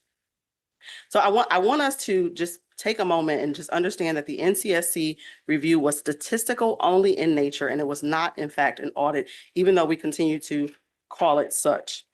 As well as that, the question with regard to whether or not Judge Brew had any contact with the JTC, that was referenced during the public hearing, but it was also referenced in her findings of fact and conclusions of law. She did represent, which was a material misrepresentation, again, technically true, but not completely accurate. So I just want to make sure that it was said as well in the documents as well as in the public hearing. Additionally, I think it's very important to note that there is no evidence to support a claim that Mr. Green ever stated to Judge Brew that he was accusing her of credit card fraud. The record will reflect, the transcripts will show, the testimony and evidence prove that Mr. Green was trying to locate Judge Brew's information in his computer system. And he was doing that by trying to read what was actually on her credit card and asking her for her name and for her information. It did not populate in his system the way that ordinarily names go in the system. So he had to further ask her questions. He testified specifically that he never accused her of credit card fraud. Additionally, Mr. Thomas referenced the fact that Judge Brew did not pay the full amount for the bill and that Mr. Green did not accept the full amount for the bill. I think that that is important because I think it relates to this argument of credit card fraud or the willingness to pay, but not the willingness to accept the money. There will be no business owner that would not accept their payment when the issue is payment for the bikes. I think that very easily, Judge Nance and Judge Brew could have simply paid and walked away and the situation could have been concluded. To say and represent that Mr. Green did not want to accept their payment seems a little bit contrary to normal and ordinary business practice. Additionally, Mr. Thomas referenced Mr. Officer Hardy and Mr. Green going to watch the video. I would like for the commission to consider why it would be necessary for them to go and watch video unless there was some accusation that needed to be resolved. As I mentioned in my remarks initially, Judge Brew accused Mr. Green of assault. When the officer arrived, he was investigating what took place. In order to further determine what took place, he did go and watch the video. So to say that there was no accusation of assault is, again, not true. Mr. Thomas mentioned missing footage. I want it to be very clear for the commission, as I believe it has been thoroughly and completely briefed with regard to the video, the body cam. All of the video that is in the possession and that was in the possession of disciplinary counsel has been turned over. There's no missing video from the standpoint of disciplinary counsel. As Mr. Thomas mentioned, there was no body cam footage. The officer testified that they had problems with their body cam. By the end of the day, sometimes it didn't work. There was not body cam footage that was subsequently withheld. The body cam footage did not exist.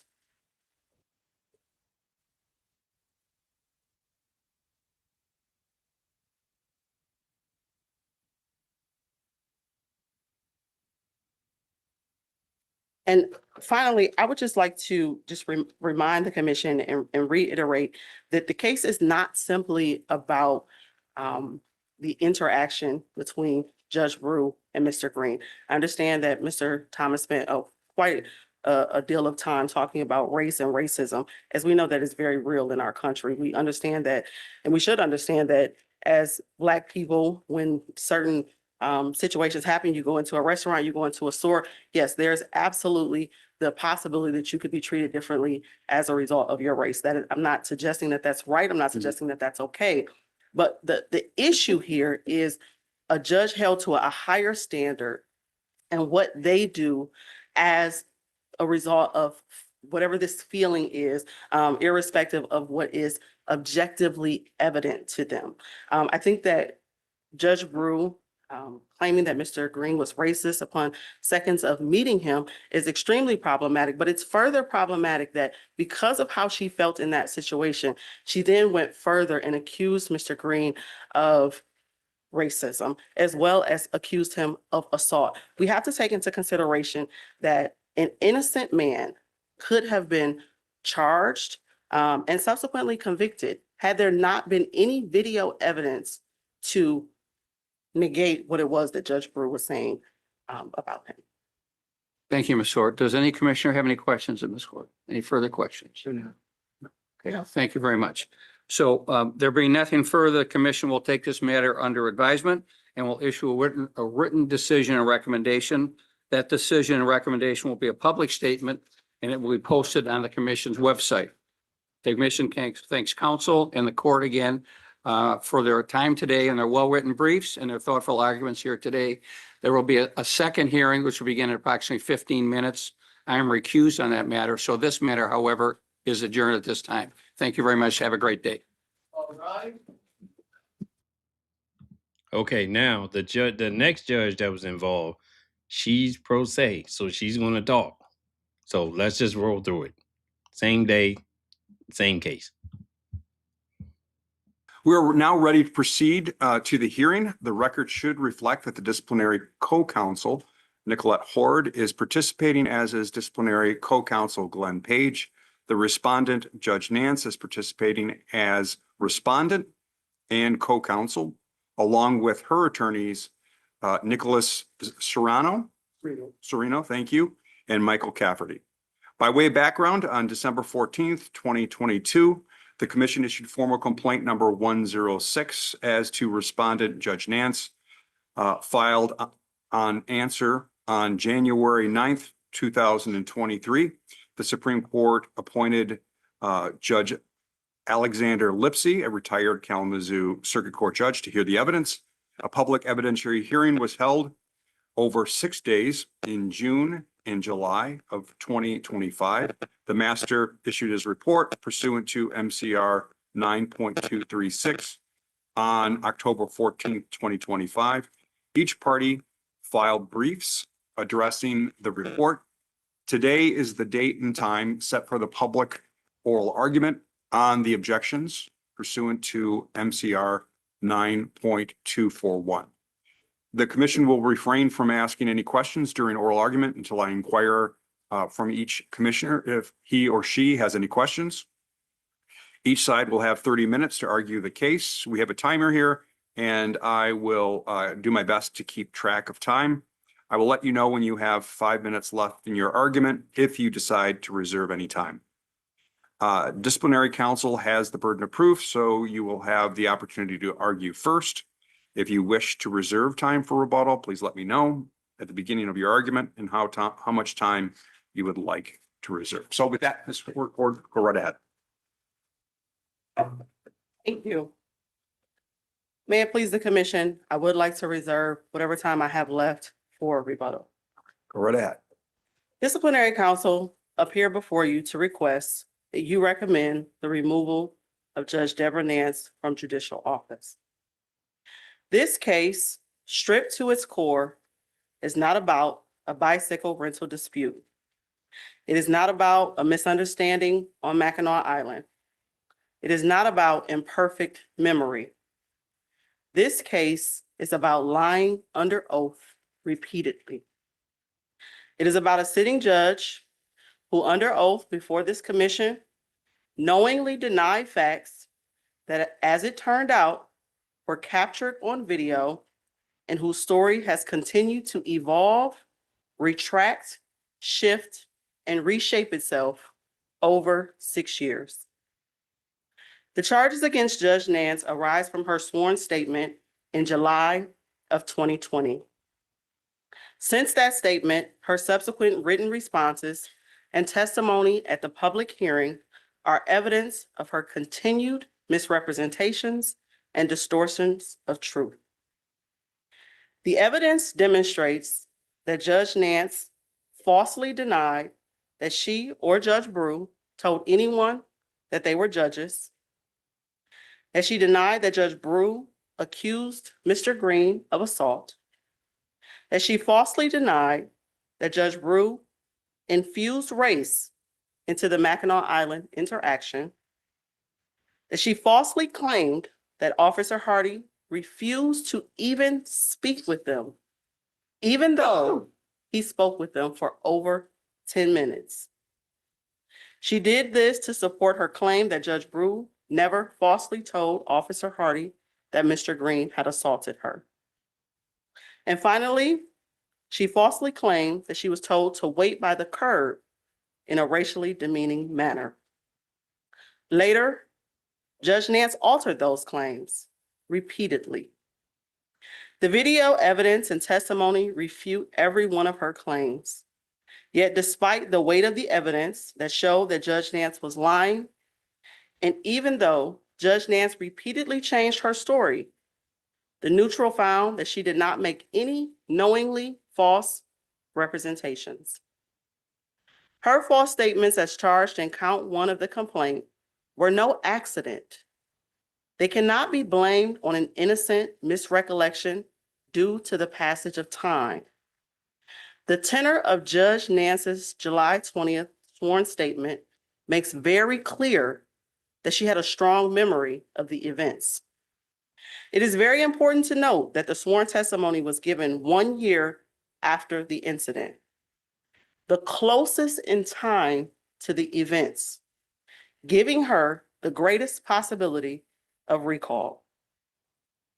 During her statement, she portrayed herself as very indignant about the way that Officer Hardy and Green had supposedly treated her and Judge Brew. She gave emphatic statements about what did and did not happen. She volunteered her most flagrantly false statements. She was not asked to summon them from her memory. Instead, she wanted to make sure that they were heard. And her false statements were not about minor details. They were about the most significant events that allegedly took place, according to her story. This is not a credibility contest about tone or interpretation. It is a comparison between her dramatic but false sworn statements and the objective video evidence and consistent testimony by other witnesses. What makes this case particularly troubling is not merely that Judge Nance's sworn statement was false. It is that her account has changed again and again over 6 years. Each time the evidence cornered one version, she created a new version. That is not fading memory, that is adaptive storytelling. At her July 2020 sworn statement, Judge Nance categorically denied that Judge Brew accused Mr. Green of attacking an African-American judge. She did not hesitate. She did not equivocate. She did not say that she could not remember. Again, she never said that she could not remember. She stated repeatedly that the words African-American were never used. Yet the video review, lip reading evidence, and the testimony of other witnesses demonstrated that Judge Brew did invoke race. The evidence is clear that Judge Brew did claim that Mr. Green had assaulted her. There is not evidence that remotely suggests that Judge Brew ever indicated that she felt assaulted, as Judge Nance claimed. Judge Nance made that claim to try to keep the commission from learning what was really said.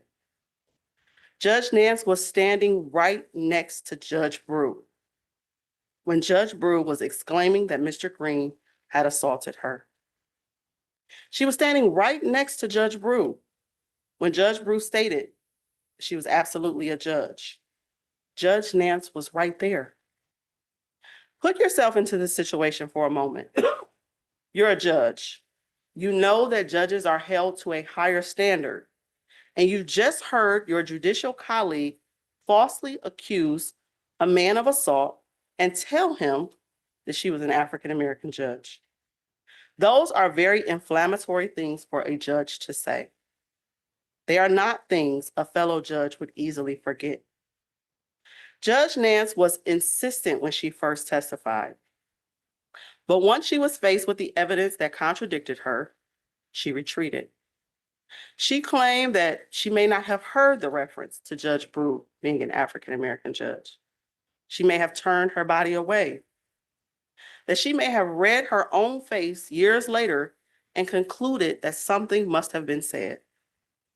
Her explanation evolved into a remarkable claim that in 2023 or 2024, years after her sworn denial, she watched herself on silent video and read her own facial expression to conclude that she must have heard the words African-American.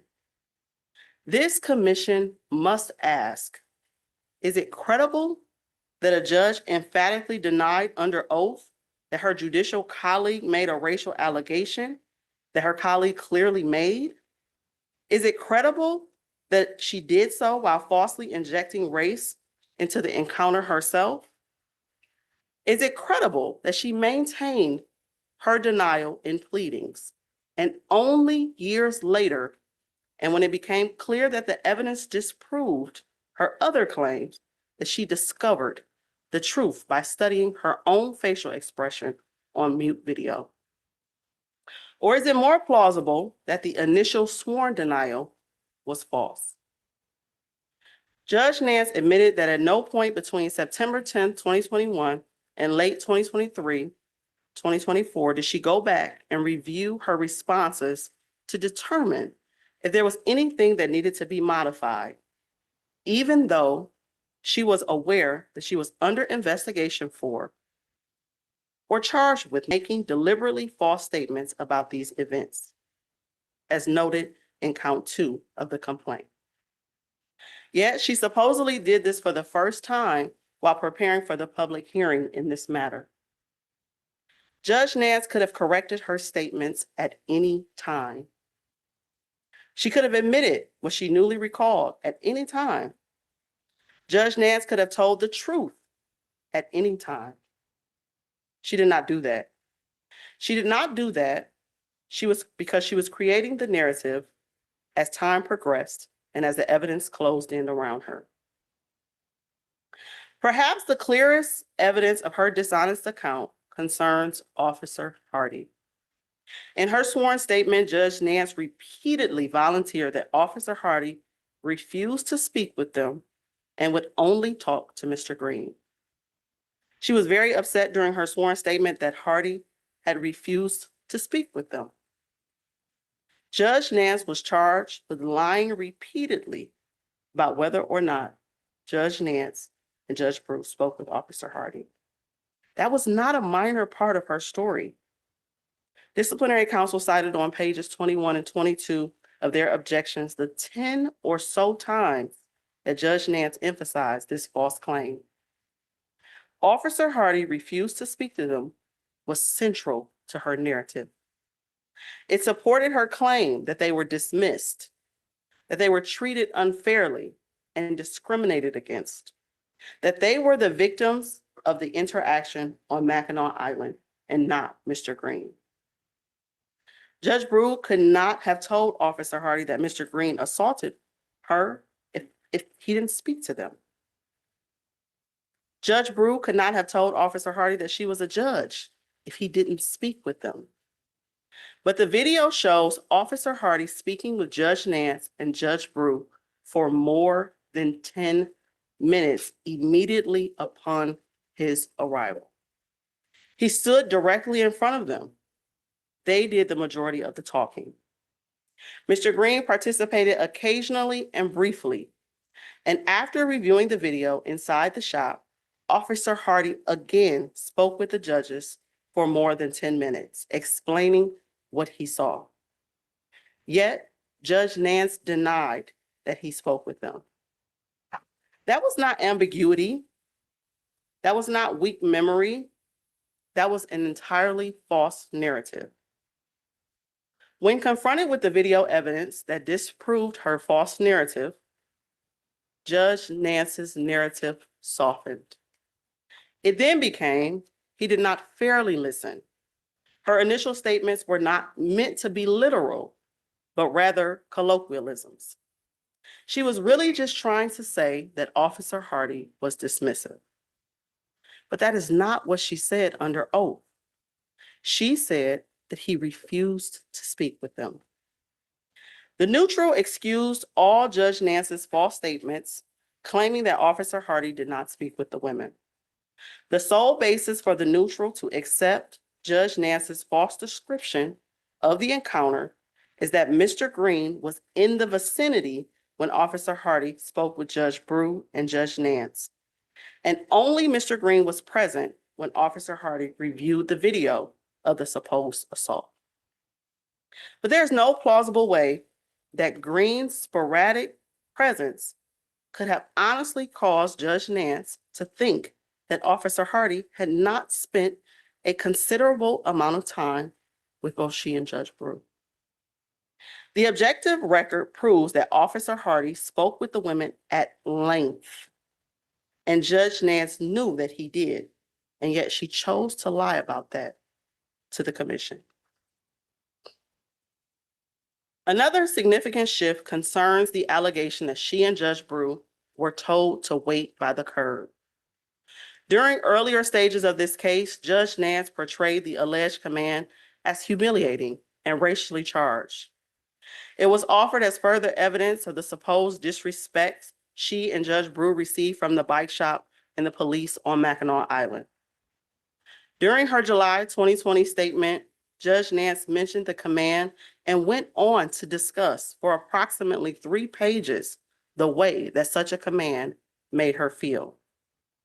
Judge Nance stated that she felt an overwhelming sense of dread, that she could envision Black people standing at the curb with horses while white people were inside at the business. Judge Nance further stated that she and Judge Brew discussed the feeling that they were being treated like 2 runaway slaves. This explanation was meaningful to the racism claim that was being conveyed. Yet at the hearing, Judge Nance testified that there was nothing improper about being told to wait by the curb, that it was a normal police command. This is a striking reversal. What was once evidence of racial indignity became ordinary police procedure. The only thing that changed over 6 years was the evidentiary pressure. Despite the dramatic switch in Judge Nance's story, in fact, despite the drastic changes to several parts of her story, despite the lack of credibility evidence that anyone told the judges to wait by the curb, despite the evidence that showed that they did not wait by the curb, and despite the affirmative evidence that no one told them that command, the neutral erroneously concluded that a preponderance of the evidence did not show that Judge Nance knowingly and falsely claimed that Officer Hardy told her and Judge Brew to wait by the curb. The neutral was wrong. When Judge Nance made up that story, it was an important part of her claim. It was an important factor that she was the victim of racism. That's why she said it, but it never happened. The video shows Judge Brew grabbing the receipt. Immediately after, Judge Brew falsely accused Mr. Green of assault. She stated that she feared for her life. She invoked race. And again, Judge Nance stood right beside her. And she looked at her as she did so. Judge Nance did not correct Judge Brew's false allegation. Later, under oath, she denied that Judge Brew accused Mr. Green of assault in the presence of Officer Hardy. The video and testimony establish otherwise. One of the most revealing aspects of Judge Nance's testimony is her claim that she and Judge Brew disagreed immediately after the incident. For the first time during the public hearing, Judge Nance testified that they did not see the events the same way. This is a significant detail. The detail was not stated during the sworn testimony. This detail was not stated in any of the pleadings. This disagreement was not mentioned until her testimony during the public hearing. Yet, she could not articulate what they disagreed about. That assertion serves a purpose. It attempts to distance herself from Judge Brew's misconduct. More importantly, without specifics, her newly recollected memory could not be challenged. It could not be contradicted. But it collapses under scrutiny. If the disagreement was meaningful, she would have remembered its substance. The very essence of the introduction of this claimed disagreement underscores a lack of credibility by Judge Nance. This commission must view the gravamen of misconduct in its full context. In 2019, we have the incident. In 2020, the sworn statement, where we have emphatic denials. In 2021, we have written responses. There's a partial retreat. In 2023 and 2024, we have claimed epiphanies. And in 2025, during the public hearing, we have a reframed narrative. At each stage, the story adjusted to the evidence. That is not memory decay, that is litigation strategy.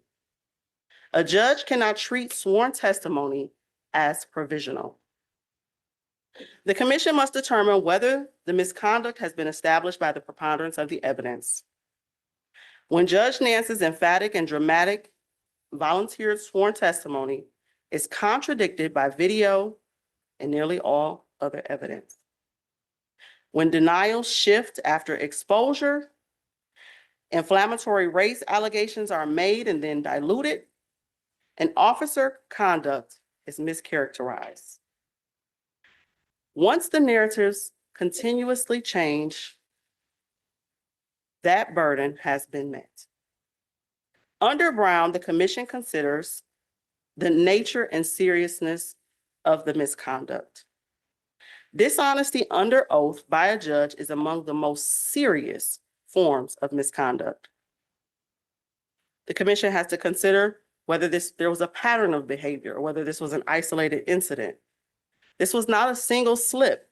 It was a series of false statements maintained over years. The falsehoods were emphatic and volunteered. The impact on the judiciary is that public confidence depends on judicial truthfulness. Whether or not there has been any remorse or acknowledgement, there has been no genuine acknowledgement, only evolving explanations. Then the commission must determine whether or not there's a likelihood of recurrence. Without acknowledgement of wrongdoing, the risk remains. These factors weigh heavily toward removal. The public must believe when a judge raises her right hand and swears to tell the truth that the oath means something.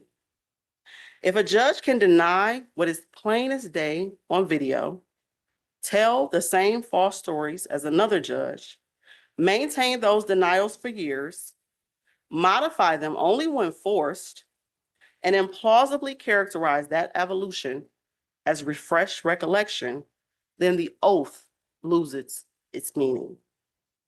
Judicial authority depends on credibility. Credibility, once lost, cannot be selectively restored. Removal is not punishment, it is protection. Protection of the integrity of the judiciary, protection of the public's trust, protection of the meaning of the judicial oath. If persistent dishonesty under oath does not warrant removal, it is difficult to imagine what would. Accordingly, disciplinary counsel respectfully asks that the commission recommend removal of Judge Deborah Nance from judicial office. However, if the commission concludes that removal is not appropriate, disciplinary counsel urged the commission to find a sanction that unmistakably reflects the egregious nature of this misconduct. The sanction must communicate clearly that lying under oath is incompatible with judicial office, that infusing race into a dispute and then retreating from that claim is misconduct, and rewriting sworn testimony over 6 years is unacceptable. Anything less risks signaling that judicial dishonesty carries no meaningful consequence. Thank you. Thank you. You have 5 minutes. I'm going to now turn to the commissioners. Any quick commissioners to my right who have any questions? No questions. All right. Any to my left? No. No, seeing none. All right. Thank you very much. You have 5 minutes rebuttal and we'd like to hear. Oh, okay. Okay. Yes, go right ahead. Judge Nance, I understand you're going to be arguing today. Okay, go right ahead, please. Yeah, absolutely. Oh, yeah. Go right ahead. All right, get ready. I've looked forward to this moment for a long time. I'm not happy to be here today, but I've looked forward to an opportunity to address this body. I stand before you today like any other citizen with a constitutional right under 28 USC 1654, Section 1564, to represent myself. I made an appearance in pro per on November 1st, 2023, pursuant to the court rule at MCR 2.117. My attorneys here, are here today. I'm happy that they've joined me, Mr. Nicholas Serino, Mr. Michael Cafferty, who are seated, who join me today for support. However, I remain in pro per. I firmly believe that I cannot stand up for the rights of anyone in my courtroom if I cannot stand up for myself. And believe me, I am well aware of the often repeated axiom, a man who represents himself has a fool for a client. Aware.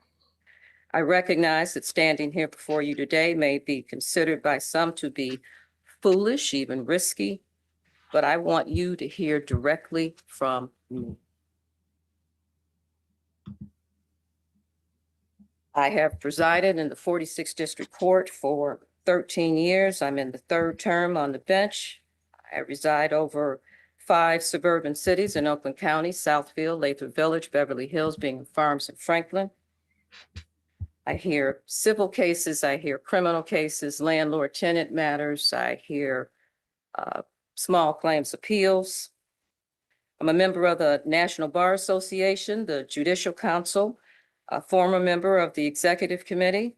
I've also been former president of the Association of Black Judges of Michigan. I serve as a committee chair for the National Association of Women Judges. There was an international conference here. The other attorney was for the other judge. She has her own set here. And for 5 years, I hosted and produced a radio show in which Your Best Chance with Judge Nance, if you can imagine, in which I brought in attorneys and lawyers to talk to the public weekly about legal issues. I'm an advocate for educating the community on various topics. I love the law. I'm an advocate for it. And in 2021, I received the Joan Young Award for Judicial Excellence that was awarded to me by the Women Lawyers Association of Michigan, Oakland County Division. And for my service on the bench to the bar, attached to the pleadings was a bio, and that information is also on my website. When the JTC filed its formal complaint and sent it into the newspaper, on that same day, I issued a press release that was picked up by the Oakland County Press. I did not discuss the merits of the case, but I found it necessary to tell the public unequivocally that I had done nothing wrong, that I had no history of misconduct. And I say that to you unequivocally. There is no meetings that I've had with anybody about anything up until I met with the investigators when I was called in to testify in 2020. Despite the years of negative publicity and salacious headlines and the inaccurate, very inaccurate reporting, my community rallied and supported me. I won my third term in November 2024. On a personal note, I am extremely proud, and I don't shy away from telling anyone that I'm first-generation college graduate. My grandfather had a third-grade education. My parents graduated from high school. It was never a question as to whether I would graduate from college. But my dream was to be a lawyer, and becoming a judge was beyond my wildest expectations, just beyond my wildest expectations. There is absolutely no reason on God's green earth that I would risk my reputation, my good name, and my livelihood and a job that I love to go in and intentionally make a false statement to the Judicial Tenure Commission. Initially, it was said that I was lying to cover up for my colleague, the Detroit judge, who I had only known for 2 or 3 years prior to this event. Didn't know her before I became a judge. was not related to her. We were not personal friends. We were colleagues. We were friendly. We didn't celebrate each other's birthdays. We didn't shop together. I've never been to her home. She's never been to my home. I've never gone to any of her family events. She never come to any of my family events. We weren't friends in that fashion.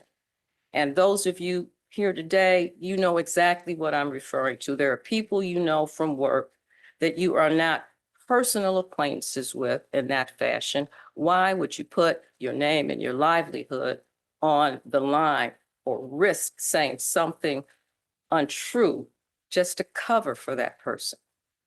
As a judge, I'm only responsible for what happens in my chambers. I'm responsible for the actions of my staff. I am not responsible for the actions of another adult person. There's no reason for me to have made an untrue statement.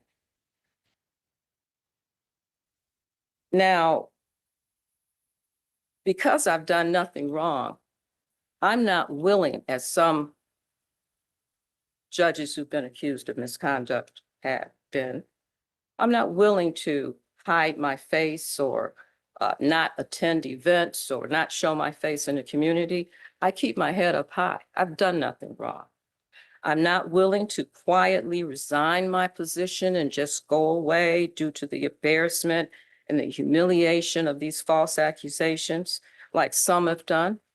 But as all of you know, not everybody charged is guilty.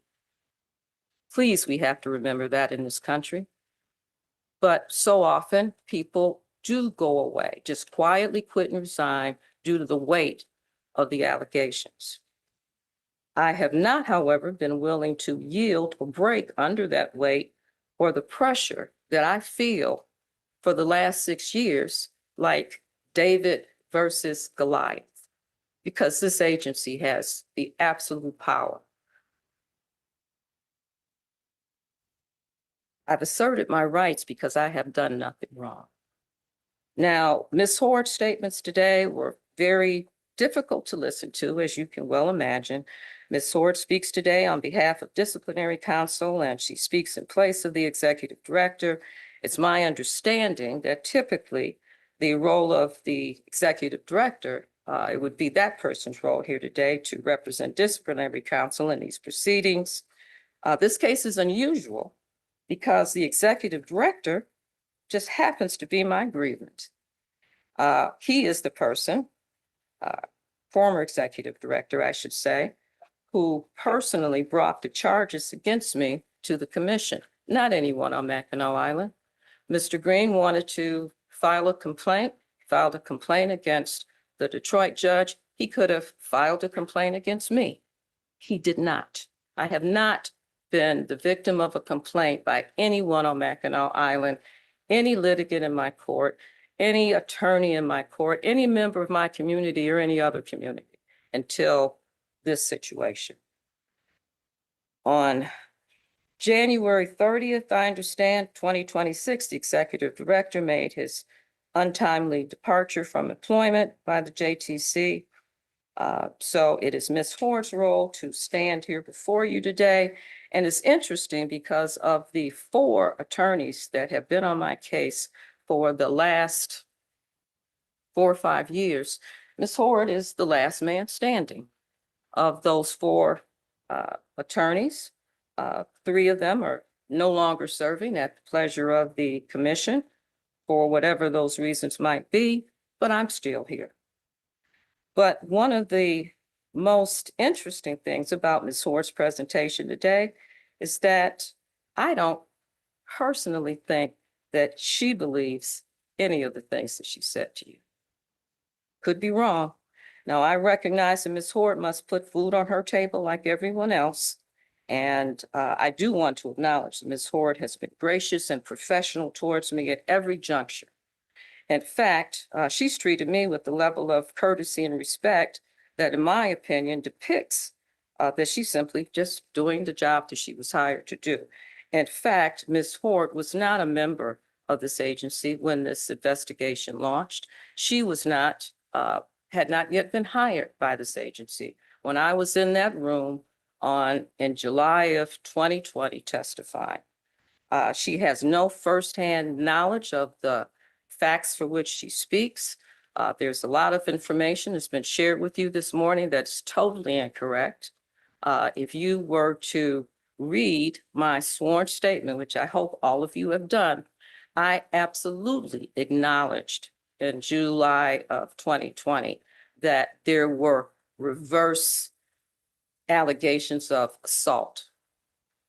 Piece of paper, rental receipt, happened to belong to Judge Brew. She took it out of her bag. There was this interaction over this paper receipt. And at the end of that interaction, the paper receipt was ripped. And I said to the commission, the investigators, that at the end of that, they both were accusing each other of assault. Judge Bruce said, I feel like you assaulted me. And Mr. Green said, you assaulted me. At that point, I'm shaking my head because we simply wanted to pay and leave. And now this has come into dual allegations of assault. I stated that to the JTC. It is in my sworn statement. I also at that time indicated to the JTC that there had been an introduction as a judge. When the trooper who came along and resolved the situation in moments walked up, I thought at my phone call, because I did call for a supervisor, Judge Brew then turned to him and introduced herself. I'm Judge Demetria Brew, and she turned and began to say, and this is my colleague, and my eyes went big, and she simply said, from another jurisdiction. I did not want to be introduced as a judge. I don't introduce myself as a judge. I don't even tell people unless it is a bench or bar gathering, then I'm even a lawyer, because then people start to ask for free legal advice. Being a judge had nothing to do with what was happening at that bike stand. It was my belief that she introduced herself as a judge because that was probably going to be a question from him. Who are you and what are you doing here and what's going on? So she said, this is who I am. I have heard the testimony today, or the argument from Mr. Thomas, who believes that I am now the one who said to these people that she was a judge. I'd have no reason to tell those people that she was a judge. I didn't want anybody to know I was a judge. Not sure where that comes from, but it's there. What's happened during this case is that there's been this strange intermingling and twining of testimony of who said what to whom and when, and it has gotten totally distorted. My case, however, still continues into a 6th year. You, however, your role is different from Ms. Horde. Ms. Horde is doing her job. You, however, have volunteered for this position. You have the absolute freedom, the unfettered power and authority to do justice. You accepted this role because you have the courage to do the right thing and the wisdom to know that it's never too late to correct an injustice, to correct course, so to speak. Course correct, it's now called, to adjust direction, to fix a problem, to alter a plan, and to get the overall mission back on track, because this has gotten totally off track.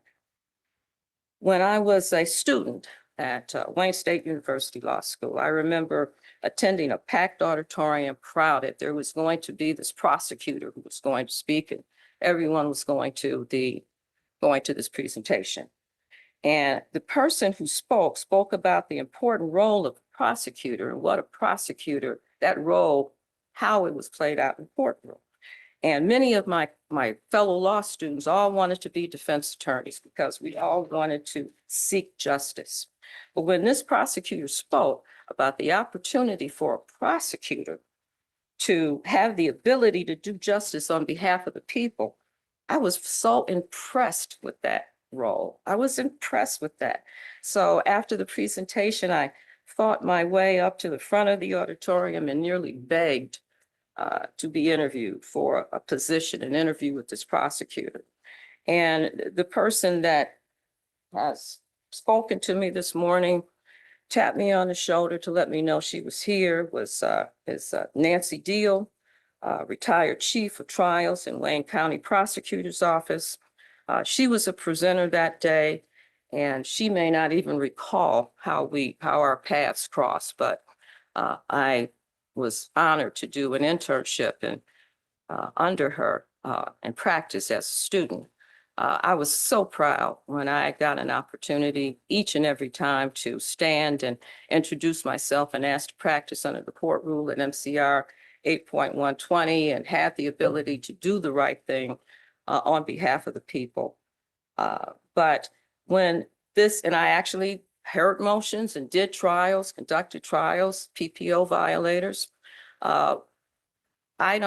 I don't speak to Nancy. We don't have a relationship, but when she heard about this case, she contacted me. And she reminded me that when she trains prosecutors, as she has for dozens of years, she cautions the prosecutors that they will probably become very entrenched in their cases, but to realize that they might be doing so because they have blinders on. But she tells them to take off those blinders, and she trains them to listen carefully to the defense perspective that just might reveal a reasonable and a legitimate alternative to what's occurred. She educates them to be aware of the human instinct of confirmation bias, which is that unconscious tendency to seek and interpret only those things that validate our pre-existing beliefs. And she reminded me, her prosecutors, to always be willing to reevaluate the charges. And one of the most important things she says is that one of the most important things you can do in the legal profession is to admit and acknowledge when you may have gotten it wrong. So I share that with you today because while disciplinary counsel does the upfront work, you indeed are the prosecutors here today. You are the ones that will make the ultimate decision as to what really happened here. So I ask you to see this from a new perspective. I ask you to open your eyes to the possibilities of the alternative, legitimate explanations that I'm going to share with you today. It's been a long time in coming, as I said. Y'all are so right about that. The circumstances of this case, again, are worthy of distinction. You've had a long morning, so you've heard about the other case, as Ms. Horde has respectfully brought to your attention. This is a separate case. This is something totally different. And FC 105, the charge originated on Mackinac Island during a judicial conference. 2019, a bike vendor had a dispute with a colleague that I went on this bike ride with, thinking that we were just simply going to relax after a long day of conferences. I, however, was called a year later, and we walked away at the time, again, thinking that the incident was resolved. They shook hands, Mr. Green and Judge Bruce shook hands. We walked away, went back to the conference center. It was over. I was contacted a year later, picked up the phone in my chambers, and I'm talking to suddenly an investigator from the JTC who tells me that there's been a complaint filed against the Detroit judge. I was a witness to the event, and I was required to come in and testify only under oath. I volunteered to answer questions on the phone. Well, but what can I tell you? Yes, I remember the incident of the dueling, who ripped the paper and who assaulted who. No, Judge. We want you only under oath. So, as any reasonable person would do, I've got to be under oath. I hired an attorney and asked my attorney to represent me at the sworn statement. Actually, it was an interview under oath, and asked him to reach out and get the video that I knew existed, the surveillance video. Help me refresh my recollection. I don't want to testify inaccurately, would never be untruthfully, but I don't want to testify inaccurately under oath. My attorney asked for the information. It was denied. I then had him send a letter. Please request that I be given something to recollect my recall, refresh my recall. Denied. When I arrived that morning, because even though I'm not under subpoena, I still know I have a duty to participate in a JTC request. So I did, cold, no information, didn't know what they were going after, didn't know exactly what the charge was. In fact, Judge Brew didn't know anything about the complaint. I get there that morning, they show me 1 minute and 39 seconds of video, which was the ripping of the receipt, to direct my attention in that direction. And then for nearly 2 hours, they asked me every question under the sun about what 4 to 5 other people did, what they said, when they said it, where they stood, how long they stood. And then the focus came to answering or repeating several express specific statements that apparently the vendor said that the judge said. Not that I said, but what specifically did the judge say to the vendor? So I was being asked to repeat express statements that I could not recall and dared not to repeat under oath. Had no idea whether I was being even told the right statements or the wrong statements. Couldn't repeat them. So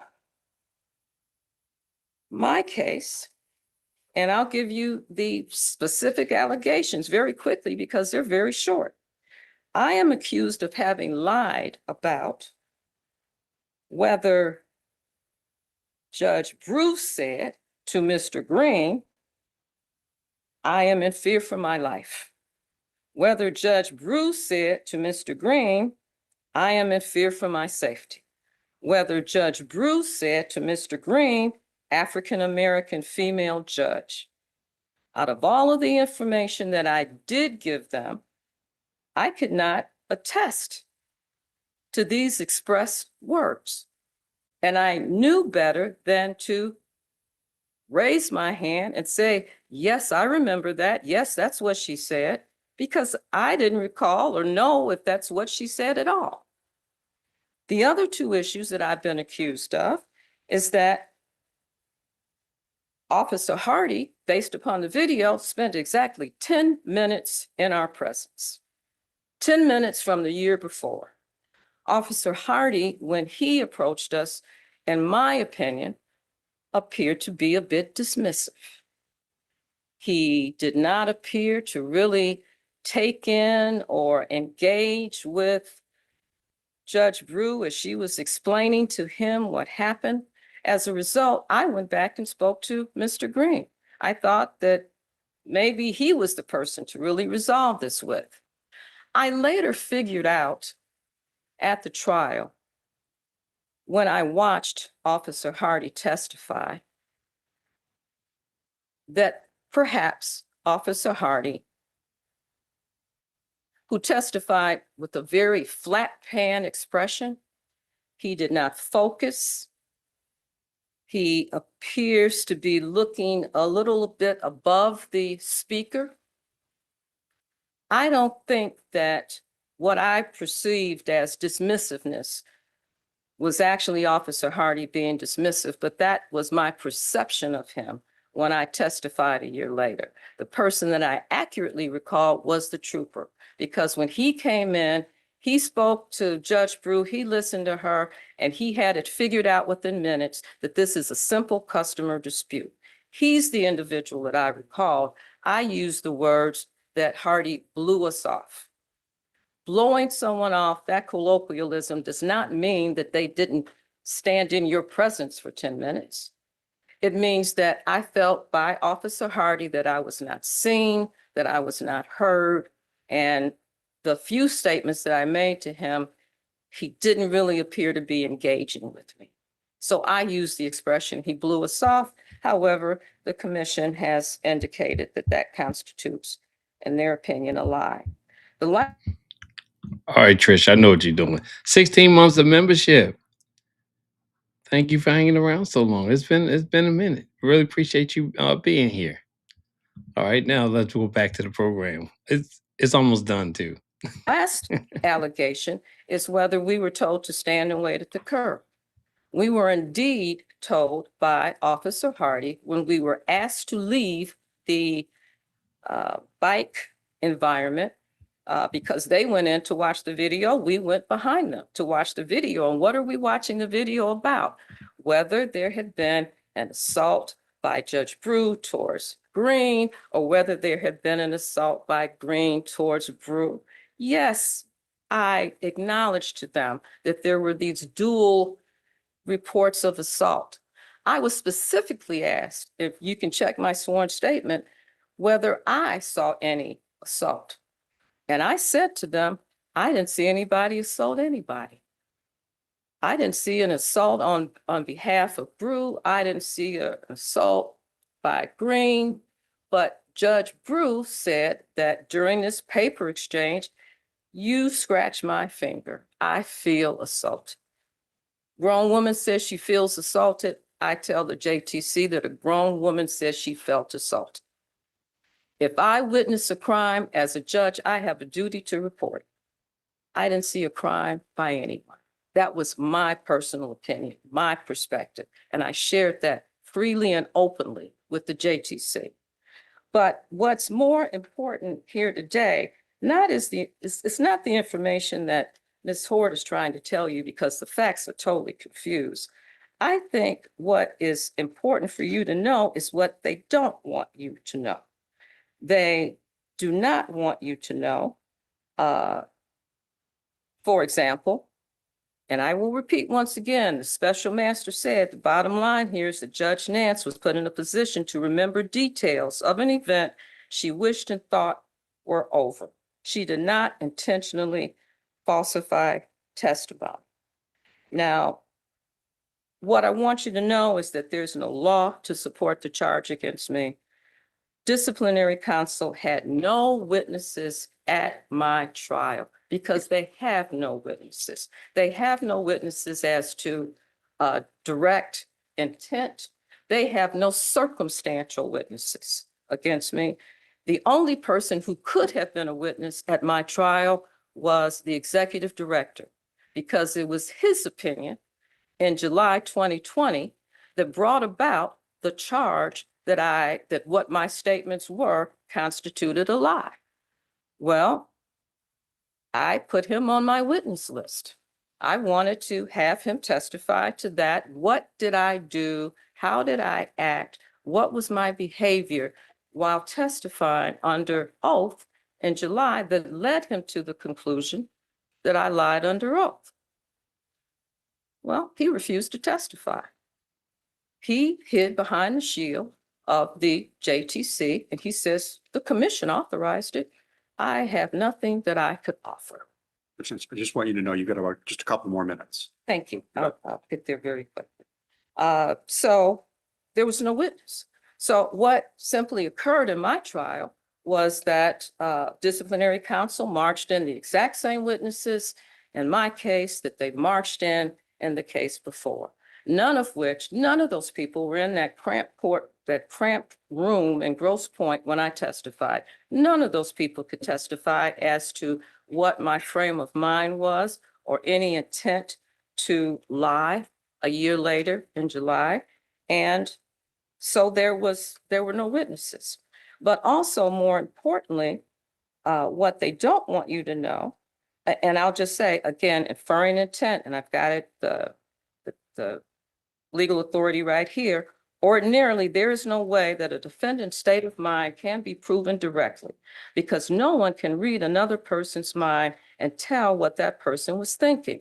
But a defendant's state of mind can be proven indirectly from surrounding circumstances. This includes things like what the defendant said, what the defendant did, and how the defendant acted while giving testimony, or while the defendant was conducting this misconduct, or while this offense occurred.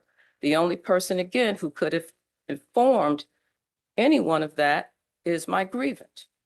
But my grievant, the executive director, refused to testify and just marched in other people who had no knowledge of anything that I testified to a year later.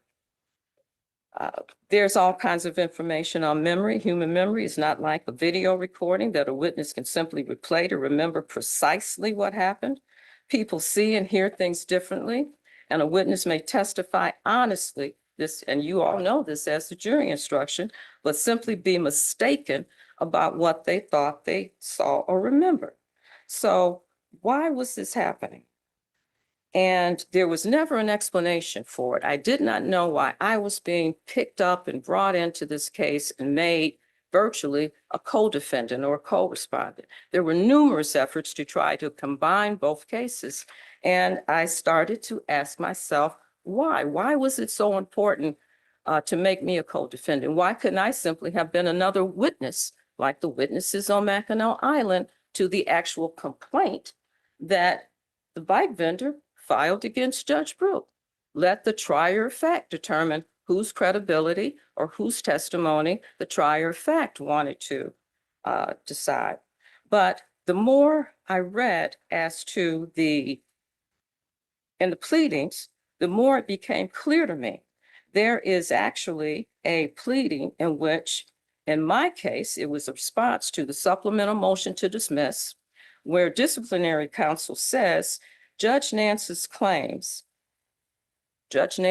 her statements are immaterial and frivolous, because what is all of this about? I didn't remember 3 sentences that Peter said, that Mary said, but the pleading goes on to say it was important to the Judicial Tenures Commission investigation of Judge Brew to get accurate picture of the events surrounding Judge Brew's alleged abuse of her office when she interacted with Mr. Green and the employees, and when Judge Brew allegedly made false statements to Mackinac police. That's why I'm here. My case is about Judge Brew's case. And apparently, the pleading then goes on to state, Judge Nance construed a narrative that intended to exculpate Judge Brew, or at least mitigate her actions. Judge Nance's narrative, if believed, would at minimum damage the credibility of the other witnesses in Judge Brew's action. Now, I don't know whether this was a slip of the tongue or a slip of the pen or a slip of the stroke, but here in my pleadings, disciplinary counsel explains why I was so important. Because I was important to the Judge Brew case. And we've pretty much gone about almost 35 minutes, but I appreciate it. Anything further? I just ask you to keep your eyes open, keep your ears open, read the pleadings. These cases have been so twisted together. I have never, ever used the words racist, racism, or discriminate. Now, while Judge Brew may have taken that position, I don't know what's in another man's mind. I don't accuse anyone of any of those things. I never said those words. Those words have been attributed to me. The things that were said by Ms. Hoare today, those are disciplinary counsel's perceptions of what they think I meant to say. Let me interrupt for a minute. Let me ask. Yes, sir. To my right, any questions from any of the commissioners to my right? Please ask a question. Yeah, I think Judge Lillard, I think, has a question or more. Judge Nance, Yes, did Judge. you not indicate in your original statement that you felt as if you were being treated as if you had escaped from the Grand Hotel, which with the understanding that the majority of the domestic staff at the Grand Hotel are Black, Yes. and that that they were treating you like you had escaped from the Grand Hotel. And does that statement not imply, and I'm talking about your original under oath testimony, does that statement not imply that you felt as if there was some sort of racial animus? I thank you so much for asking me that. Judge Lillard, when we walked into the bike shop to all review the video, Mr. Green, Officer Hardy, I'm behind Hardy, Brew is behind me. We get to the back of the shop to review the video all together, and Judge Hardy turns to me and says, "Get out. Get out. I thought we were here to watch the video." Hardy says, "No, he does not want you here. And if you don't leave, you're trespassing." And there is a document in your exhibit book where he says that he told me that. When we were instructed to stand at the curb, I says, "Well, get out where?" He says, "Right there." Right where? At the curb. I knew then that we were being detained. Detained. I had not been accused of this cross assault issue, but I also had to stand and wait while they reviewed the video. So there's an investigation going on. The words that I shared at that interview with disciplinary counsel were the words that I uttered to my colleague, to Judge Brew, as I stood on Mackinac Island, the land that time forgot, where there are no cars, no traffic, there's just the clump of horses. I said to her that I was having a recollection because I couldn't move. I knew I couldn't move. Direct command by a police officer in uniform. If I had even tried to move, I could have been charged with resisting and obstructing. Because I had to stay there, and I had never had that experience before in my life, where I have not been able to walk about freely, where I have not been able to move, where I've not been able to stand back out of the shade, I expressed to Judge Brew privately how I felt in that moment of being detained. Well, I will say this, since both of them were in the store and the investigation was about both of them, no, she didn't need to see the video because it was about her and she didn't need to see what they were looking at with Judge Brew. So it was right for her not to be in there, in my opinion. And I see video every day in my courtroom, and the words "stand at the curb" are often used. That's protocol for police officers.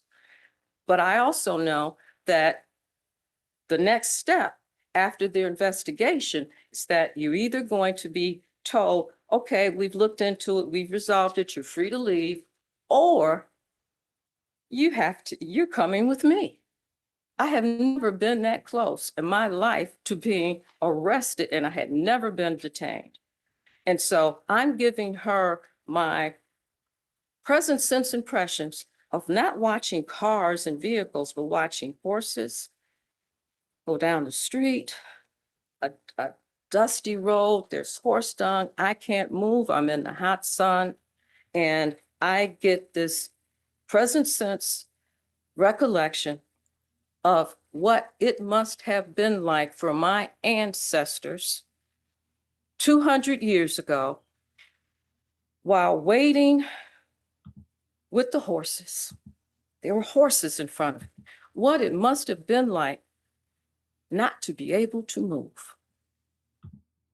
One more thing I'm gonna say too is that with all of this stuff that she's talking about and what happened there, even with them not being able to see the video, you don't think not one time one of them mentioned, "Well, I'm a judge," you don't think that came out? That is when I pulled out my phone and called 911. I wanted to have a supervisor at the scene. I wanted another set of eyes. That's what I've been told you do. The standing at the curb, that's police language. I hear it weekly. I had never been told to stand at the curb. That's what Nance, told my me I was being question to you detained. was about escaping Yes, from I the said Grand that. Hotel. I had all of those impressions. When Officer Hardy turned to me and said, "Get out, he doesn't want you here," I had not heard Mr. Green say anything.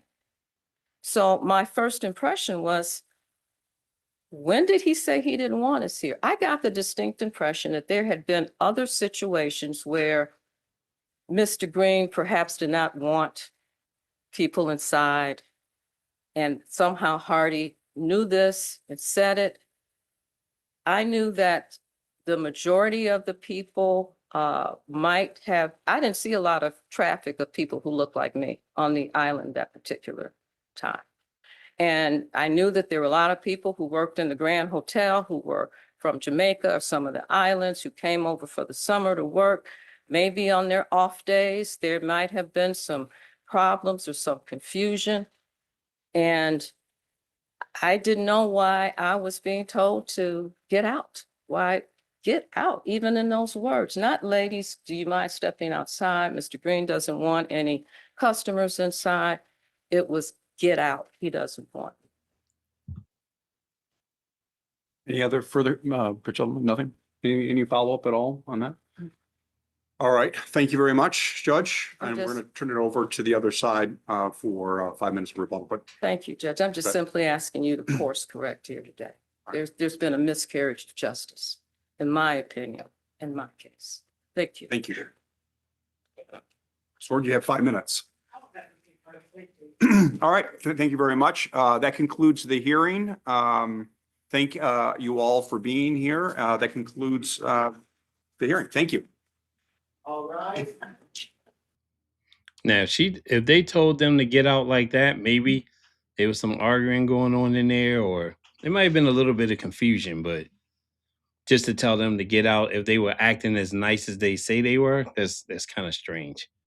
But thanks for hanging in there tonight. This is a long one, but I wanted to knock both out because one without the other one just wouldn't make sense. So I wanted to run them together. But I'm gonna send y'all off with some music, and then that's it. Because I know this has been a long one. A lot of people dropped off, but a lot are still here. So thank you for that.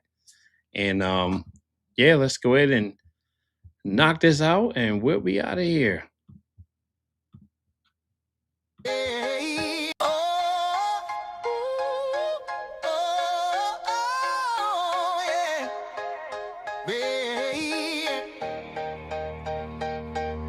Started with a number barely more than 23. Now the whole room's weighing what the public's gonna see. One side says the footage tells a story plain as day. Other side says pieces got withheld along the way. Bike shop on the island, tempers rising in the heat. Now it's not about the money, it's about what words can mean. Every statement getting measured, every timeline getting pressed. When the cameras catch a moment, everybody second guess. When the road gets heavy and the truth gets rough, you can't hide behind a title when the proof lines up. If the oath means something, let it stand on its own. Can't keep changing up the story when the video's shown. All lies, let the record say enough. Public trust gets fragile when the facts get tough. If the oath means something, let it ring, let it sting. Cause the bench loses power when the truth loses weight. Counsel says dishonesty is poison to the sea. Years of shifting answers make the fall feel deep. Defense says look closer, this was biased from the jump. Closed doors, missing footage, reputation in the cross. Race got pulled into it, pain got brought to light. One side called it strategy, one side called it life. Everybody talking standards, everybody drawing lines. But once the work is damaged, can it ever realign? When the road gets heavy and the truth gets rough, you can't hide behind a title when the proof lines up. If the oath means something, let it stand on its own. Can't keep changing up the story when the video's shown. All eyes, let the record say enough. Public trust gets fragile when the facts get tough. If the oath means something, let it ring, let it sting. Cause the bench loses power when the truth loses weight. This ain't really about 23 bucks now. It's about what survives when the courtroom hush dies down. Yeah. Is it pride, is it fear, is it memory, is it spin? Is it justice in the balance or a crack beneath the skin? Raise right hands, one word, that's the line they keep repeating. If the people stop believing, then the power stops retreating. Yeah. When the road gets heavy and the truth gets rough, you can't hide behind a title when the proof lines up. If the oath means something, let it stand on its own. No selective kind of honest when the whole thing's known. something when the facts get crushed. If the oath means something, hey.